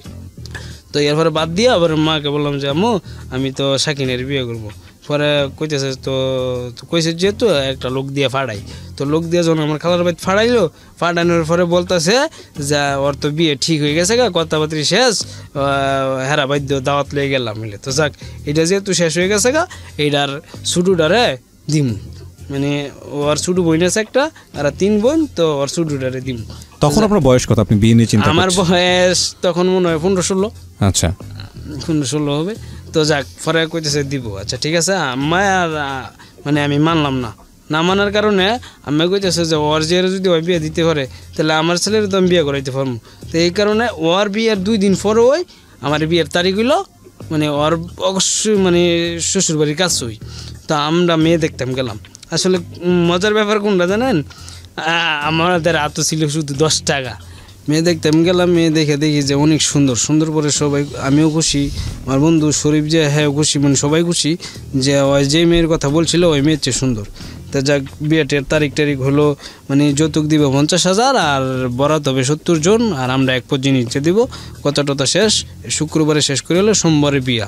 তো ঠিক আছে, তো বিয়ে হলো, মানে গেছি, যাওয়ার পরে বিয়ে হলো। হওয়ার পরে বাইতে নিয়ে চাই দিই মেয়ের কোনো, যেটা দেখে আসছি এটার লগে কোনো ওই মেয়ের কোনো মিলেই নেই। পরে আমি আমার বললাম যে আম্মা আমি তো ওই মেয়ে লাগবো না। পরে আচ্ছা যাক, দেখা যাক কী হয়। তো বিয়ের মধ্যে স্যার উকিল দিয়েছিল, ওর লগে আমার একটা আগেলে, মানে অনেক কিছুদিন আগের একটা শত্রু, মানে কি একজন দেখিয়েছে আরেকজনকে দিয়ে দিয়েছে? হ্যাঁ, একজন দেখাইছে আরেকজন দিছে, মানে যে মেয়েকে দিছে ওই কালা, ওর চেহারার কোনো বিশ্রী, মানে ওই চেহারার কোনো মিল নেই। আর যে মেয়েকে দেখাইছিল ওকে যে দেখবে মনে হয় সেই মানে পছন্দ করবে, এরকম একটা মেয়ে দেখাইছিল। তো আমার কইতেছি যে মা ওরে উকিল দিও না, কারণ উকিল দিলে ও যদি সুযোগ পায় তাহলে আমার কোনো কিছু ক্ষতি করতে পারে, কারণ ওর যেহেতু আমি আগে ক্ষতি করছি। ওরা কয় আচ্ছা ঠিক আছে, কিন্তু হইতো না। তো আমি কইছি তোমার যেটা ভালো মনে হয় তুমি এটাই করো। ওরা করার পরে দেওয়ার পরে আমি বলতেছি যে আমার তো মাথা নষ্ট, যে এটা কী মেয়ে দিল আমারে, আমি লাগবো না। পরে আমার ওই যে মাজারও খালার বাড়িতে থাকতাম আমরা, ঘর বান্ধে, আমরা জায়গা ছিল না, তো থাকতাম। পরে আমার খালু, আমার আব্বাই, মানে সবাই কইতেছে মাইয়া বালা, হ্যাঁ এই খারাপ, হ্যাঁ লাগতো না। তো পরে আমার আম্মাই আমার শুধু সাপোর্ট দিত। পরে আম্মাই কইছে আচ্ছা ঠিক আছে দেখা যাক কী হয়। পরে ওই যে যারা উকিল দিছে সে একদিন হঠাৎ করে বিচার জমাইলো। বিচারে বললো যে কিরে কী সমস্যা, আমি নিজের থেকে বানায় কিছু 10 বার করলাম, 10 বার করে মেয়েরে আমি মানে দোষী বানানোর চেষ্টা করি, কিন্তু ওই লোকের লাগে আমি পারি নাই। পরে মেয়েটা বলছে যে আমি খাইতে চাই, কিন্তু আমার লাগতো না। তো লাইলো কি 80,000 টাকা কাবিন দিছে, আমার 95,000 টাকা জরিমানা হবে, মেয়ের না লাগলে 95,000 টাকা দিতে হবে বিচারের মধ্যে।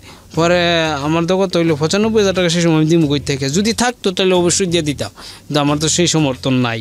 না এবার আম্মা বলতেছে যে কী করা যায়, আমি খালি কান্দি যে না আমি মেয়ে লাগবো না। পরে আম্মা বলতেছে যে আচ্ছা দেখা যাক, আমরা এনতে যামু গই। পরে একটা আমরা যে ঘরটা ছিল মনে হতো, তো এই সময় পুরান হয়েছিল ঘরটা, 20-30,000 টাকার মাল ছিল, কিন্তু টিন আছে না ভাঙ্গার হিসাবে বেশি, বুঝে মাইপে 4,000 টাকা বেচছিয়া সব জিনিসপত্র। একটা সৌরবিদ্যুৎ ছিল 40,000 ওয়াটের, সেটাও মানে কোম্পানিকে ফেরত দেয়, মানে অর্ধেকের তো অর্ধেক লসে দিয়া সব কিছু শেষ, মানে আমরা কোনো কিছুই নাই। এবারে গেলাম গা, ওই আসলাম টঙ্গী 27 খরতুল এন আসলাম একজনের সাহায্যে। আসার পরে দেখা গেছে যে কিনু কাজকাম করতে পারি না। তা আব্বাইও যাওয়ার পরে, মানে আঙ্গুর টঙ্গি যাওয়ার পরে বুঝছে, কিছুটা বোঝার পরে আব্বাই দিয়েছে 5,000। আর আমার ওই যে মানে বর্তমানে যে খালা আছে, একটা খালা, 3টা খালা, তো একটা খালা আমার দ্বারা বেশি সহযোগিতা করে, ও আর কোনো ছেলে সন্তান নাই, ওই দিছে 20,000, মানে এমনি 25,000 টাকা দিছে শুধু আমরা চলার লাগে। তো টঙ্গি থাকলাম 1 মাস।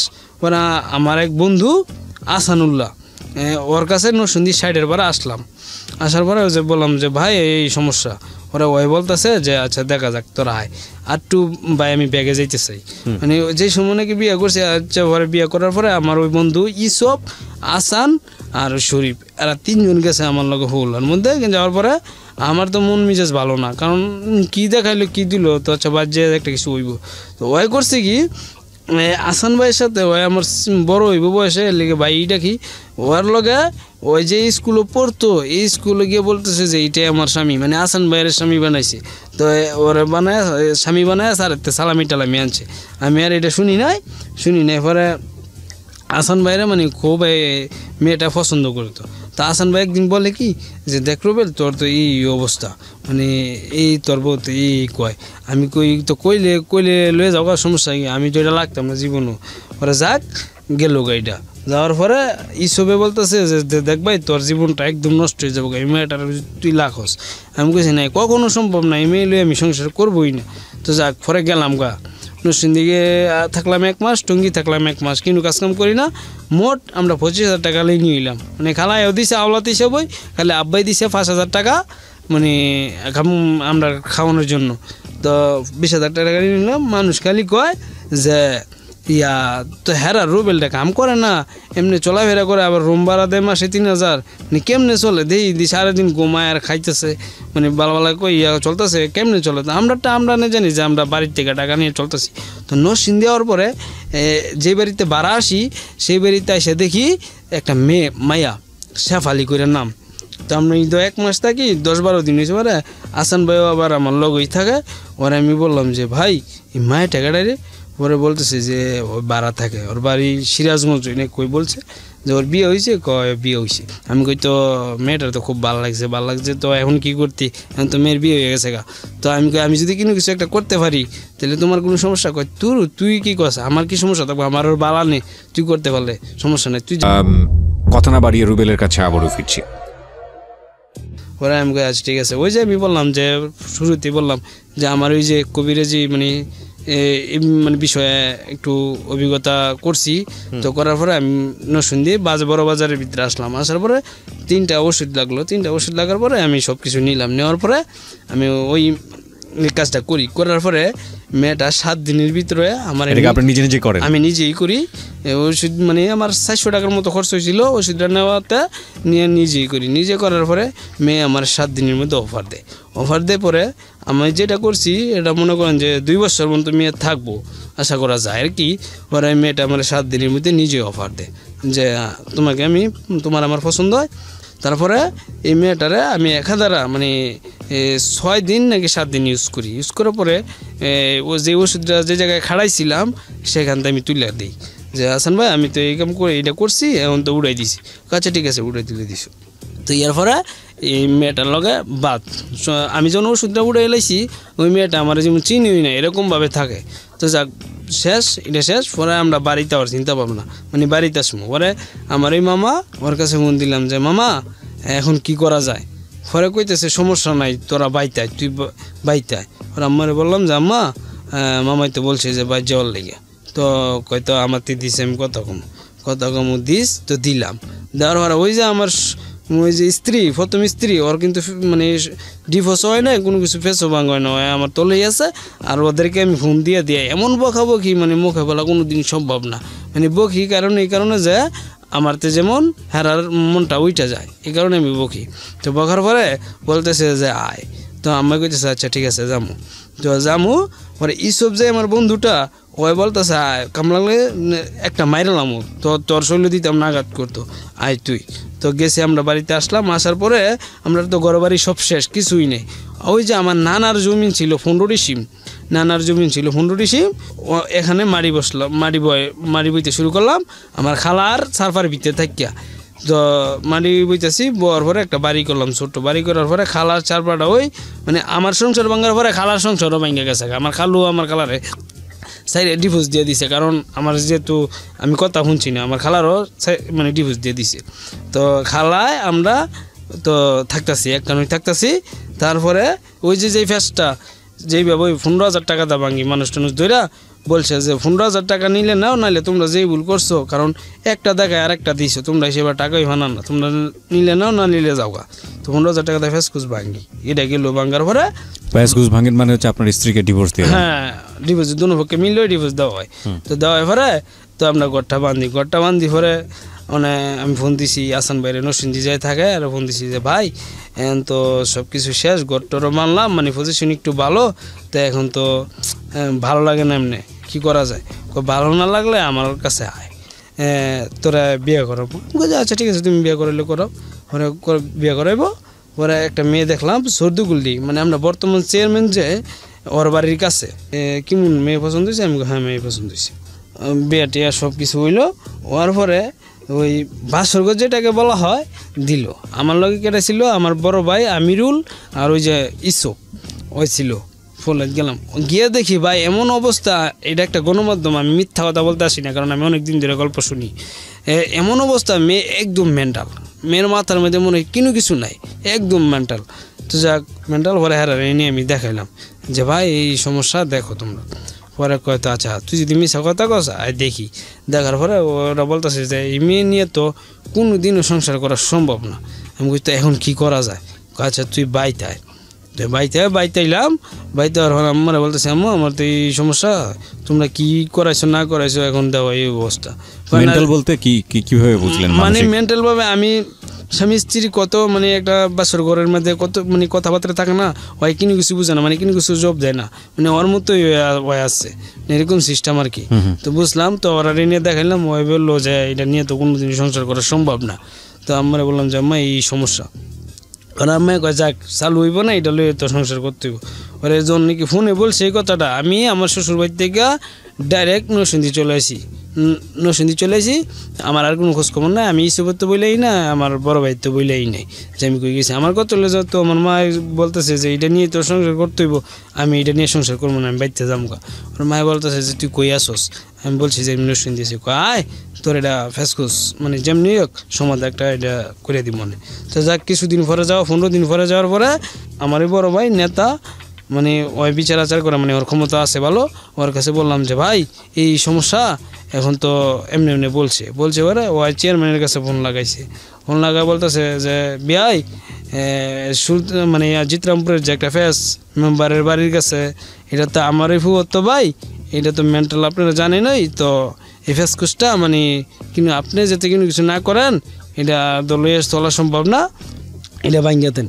ভরা কইতেছে মেম্বারের উপরে আমি দিয়ে দিছি দায়িত্ব, মেম্বারের জাগরত হয়, তো 20,000 টাকা দেওয়ার দরকার নাই, তুই যত 20,000 টাকা দিতে পারবি, 25,000 টাকাও দিতে পারবি, 25,000 টাকা তুই দিয়ে দিবি।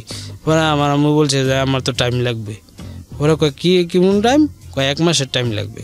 তো 1 মাসের টাইম দিল ওরা, 1 মাসের ভিতরে 25,000 টাকা দিয়ে দিব, ওরা ডিভোর্স দিয়ে যাইব। মানে আপনার সেকেন্ড বিয়েটাও একই অবস্থা? হ্যাঁ, তো আমরা তো মানে 25 টাকা হাতের মধ্যে নাই, কী করবো, ওরা টেনশন মাথার মধ্যে। পরে সাবেক মেম্বার, বর্তমানে 2011 সালে মেম্বার আসছিল, ওর কাছে গিয়ে বললাম যে ভাই আমার তো ব্রাক একটা নাম দিতেই হইব। ওরা কাছে আচ্ছা ঠিক আছে, ওরা ব্রাক একটা নাম দিলাম, নাম দেওয়ার পরে 7,500 টাকা জমা দিলাম, 50,000 টাকা লোন নিলাম, মানে 15 দিনের ভিত্তিতে। আসার পরে এই 7,500 টাকা দিয়ে লাই, যার টানছিলাম ওরে দিয়ে লাই, দেওয়ার পরে হ্যাঁ দিই 25,000 টাকা, আর এমনি আমার খরচ মরচ মিলায়া ওই টাকাটাতে মনে হয় 10-15,000 টাকা থাকে, আর সব খরচ হয়ে যায়। তো প্রতি মাসে কিস্তি দেওয়ার লাগে 5,500 টাকা করে, আর হ্যাঁ হয়েছে 800 টাকা করে, এমনি কিস্তি দিয়ে যাইতেছি বলে আরেক বছর 2017-তে, এটা তো 2018-2017 রমজানও বিয়ে দেখতেছি আমার তো আমার লাগে মনে করেন যে ভালো বিয়ে দেখছে, হ্যাঁ আবারও বিয়ে দেখতেছি, কিন্তু ভালো সম্বন্ধ আসতেছে, কিন্তু এলাকার লোকেরা বলতেছে যে হ্যাঁ ভালো না, এর ফ্যামিলি ভালো না, বউ দেখতে পারে না, মানে 2টা বউ খেলাই দিছে, এই কারণে আসতে পারে না। ওরা আমার ওই এলাকার মধ্যে বড় ভাই, ওর শ্বশুরবাড়ি হইলো, আমি যে জায়গায় বিয়ে করছি এখানে শ্বশুরবাড়ি দুলারামপুর গ্রাম বলে, তো ওর নামটা আমি বলতে যাচ্ছি না। তো সব দেখাশোনা হইলো, মেয়ের বেলা আগে একটা বিয়ে হয়েছে, তো সব দেখাশোনা হয়েছে। পরে ও আমার মেয়ের বাড়িরা বলতেছে যে ওই যদি বলে বা ইমুকের জামাই যদি বলে তাহলে আমরা বিয়ে দিম। বলে বললাম যে ভাই তুমি তো দেখো আমার তো সোলার সেন্টিমিটার দেখো, মানে সব কিছু দেখতেছো, কিন্তু আমার তো কোনো দোষ না, মানে মেয়ে পছন্দ হয় না, এই কারণে লাখি না। তো বলতেছে আচ্ছা ঠিক আছে আমি বলে দিব মনে। তো বলে দিব না, ওই বলে দিছে না ছেলে হিসেবে মানে সব দিকে দিয়ে ভালো, ঠিক আছে। আর আমি কিন্তু আবাসিক হোটেলে একাধারে যাওয়া আসা করতে আছি, মানে যাওয়া আসা করতেছি। আমি ওই যে ফুচকা ঝালমুড়ি এগুলো ব্যবসা করি, আর একাধারে আমি মানে আবাসিক হোটেলে যাই আসি, মাধবজি যাই, পরে টঙ্গি আসি, নরসিংদী আসি, মানে এগুলো আসা যাওয়া করতে আসি। করার পরে পরে বিয়েটা করবো, বিয়েটা করার পরে 2017 বিয়েটা করবো। করার পরে করছি কি সব ঠিক আছে, হ্যাঁ বিয়ে করবো। পরে ওই বলে দিল বিয়ে টাকা দিব কত, ছেলে যেহেতু 2 বিয়ে করছে টাকা দিব মাত্র 25,000 আর এক জিনিস দিয়ে দিব। তো বিয়েটা করলাম, বিয়েটা করার পরে তো যাক মেয়ে আমি বাড়িতে আনছি, পরে মানুষের নানান কথা বলতেছে যে এটা ভালো না এসে মানে অনেক কিছু। যা মেয়েটা লাগবো না, তো আমার মাথার মধ্যে টেনশন যে কী করবো। মেয়েটা ভালো না মানে? মানে মেয়েটা মানে কালো ছিল এবং চিকনা ছিল, মানে খেংলা ছিল আর কি। তো এগুলো বিয়ে করার আগে দেখেন? হ্যাঁ হ্যাঁ আমি দেখছি, কিন্তু আমার মনোমানসিকতা ছিল না যে আমি বিয়ে করছি রুয়ে খামো। কিন্তু আমার বন্ধু বান্ধবের মানে টিটকে মানে বন্ধু বান্ধবে করতে পারিলে ধর এটা কি বিয়ে করলি, মানে এসে অনেক কিছু মানে ইয়া করে আর কি, যে এটা ধরো এটা সুন্দর না, মানে এসে পরে করলাম যে এখন আমি কি করতে পারি। পরে আমার এক বন্ধু, নামটা বলতে চাচ্ছি না, কয় তোর একটা জিনিস দেই তুই খা। আমি কি দিবি? কয় তুই তো সিগারেট খাস। আমি কয় আমি তো সিগারেট খাই। কয় আচ্ছা তুই একটা জিনিস খা। ওরে আমার গাঁজা দিল, আমি আর জানি না যে এটার ভিতরে গাঁজা না সিগারেট।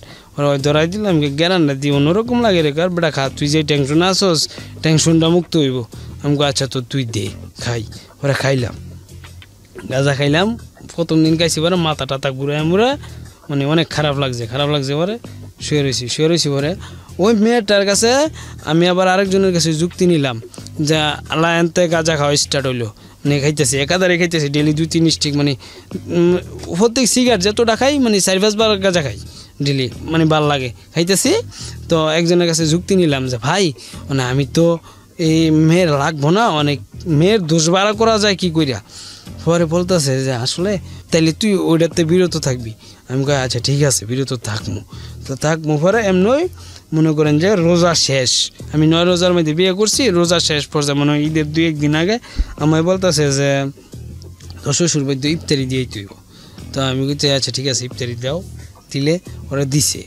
আমি আমার নিয়ে মরিচার নামে একটা বাজার আছে, এই বাজার থেকে মনে করেন যে কাপড়ে সপরে 2995 টাকার মানে সম্পূর্ণ কমপ্লিট করি, 2995 টাকার করি। আমার ইয়ার আগে আবার 1500 টাকা দিয়ে গেছিলো কাপড় চোপড় লেগে, 2995 টাকা মানে সব কিছু কমপ্লিট করি। কমপ্লিট পরে যাওয়ার পরে মনে করেন যে মাগরিবের একটু এ জায়গা যাই ওটু দিয়ে হয়ে যায়। যাওয়ার পরে আমি এটি নিয়ে থুইছি, চুয়ের মধ্যে থুইলাম। তোর পরে একটু বইছি, বয়ার পরে আমি 4 বার মানে ভাইয়া ফানি খুঁজছি যে একটু ফানি দাও আমারে, একটু ফানি দাও আমারে। ফানিটা দিল না, ওই মোবাইল নিয়ে ব্যস্ত। তো মোবাইল নিয়ে ব্যস্ত, ফানিটা দিল না। পরে বাজার টিনে দেখিয়া ওরা দিয়ে গেছে আমার 1500 টাকা, আর আমি 2995 টাকার বাজার করলাম। এইটি একটা বাজার হলো, মানে আমার মনটা মধ্যে কষ্ট হলো। এই 2900 টাকার বাজার করলাম, মানে 3000 টাকার বাজার করলাম, এইটি বেলা বাজার হইল না। তা আমি বাইতে পড়ছি। ওই যে ভাই মানে কইছিল যে ছেলে হিসেবে ভালো, এই ভাইয়ের কাছে বিচার আইছে। তো বিচার আইসে পরে ভাই কইতেছে যে আচ্ছা আমি দেখতেছি পরে আমরা সকালে ধরার পরে কইতেছে কিরে যে তুই আয় বললি কে রে। আমি কই এই ব্যাপার করছে। আচ্ছা ঠিক আছে, তুই এই ব্যাপার করে পরে আমার ঈদের মধ্যে আর নিতে আসে নাই, আমি ওর যাই নাই। ঠিক আছে, আমার তো মেয়ে পছন্দ হয় না, বন্ধুরা এই কথা বলে পরে ইয়াবা আমি জীবনের প্রথম দেখি। আমি কয়েকজন লোকের চলাফেরা করি, আমি নাম বলবো না। পরে হেরা ইয়াবা খায়, মানে আমি সহযোগিতা করি আর কি। ইয়াবা আমি তো গাঁজা স্টার্ট খাইতে এসেছি, ইয়াবা খায়। পরে আমি দেখতেছি যে আসলে এটা কিডা। পরে এইটা এমনই 2-1 দিন খাইছি, পরে এইটা খাই না, গাঁজাটা স্টার্টিং খাইতেছি। তারপরে ওই যে মেয়েটা মানে আমার তৃতীয় হবের কথা, তো হয়তো বলতেছে যে না আমার ভাত খাইবো। ওরা একদিন রাত্রে গেলাম শ্বশুর বাড়ি গেলাম, মানে এত চা হইতেছে যে জামাই আসে না, মানে এটা ফেসকুস ভাঙতেইব। তো পরে গেলাম, যাওয়ার পরে রাত্রে খাওয়া দাওয়া করছি। খাওয়া দাওয়া করে আমি আবার গাঁজা বানাই নিছি, 5টা সিগারেট নিছি, গাঁজা নেওয়ার পরে গাঁজাটা খাইলাম, খাইয়া হইয়া লইছি। হয়ে যাইতেছে যে আমার কিছু মানে আমার থেকে কিছু পাওয়ার জন্য স্বামী হিসাবে স্ত্রী হিসাবে। তো আমি ওই কাজটাতে আমার বড় ভাই যেহেতু বইলা দিছে যে এটাতে বিরত থাকবি, আমি বিরত থাকার চেষ্টা করতেছি। তো যাক, এক হিসাবে মারামারি হইলো, মারামারি হওয়ার পরে রাতে মারামারি করলেন? হ্যাঁ মারামারি করলাম, মারলাম, অনেক মারলাম। মারার পরে আর সকালে ওই বলে না যে আমার মারছে, বলছে না, আমি সকালে এসে করছি। 3 নম্বর বউটা আপনার কি হলো, থাকলো না চলে গেল? চলে গেল। আচ্ছা, আমি একটু সংক্ষিপ্ত করে ফেলতে চাই। এই মেয়েটাকে আপনি ডিভোর্স দিয়ে দেন।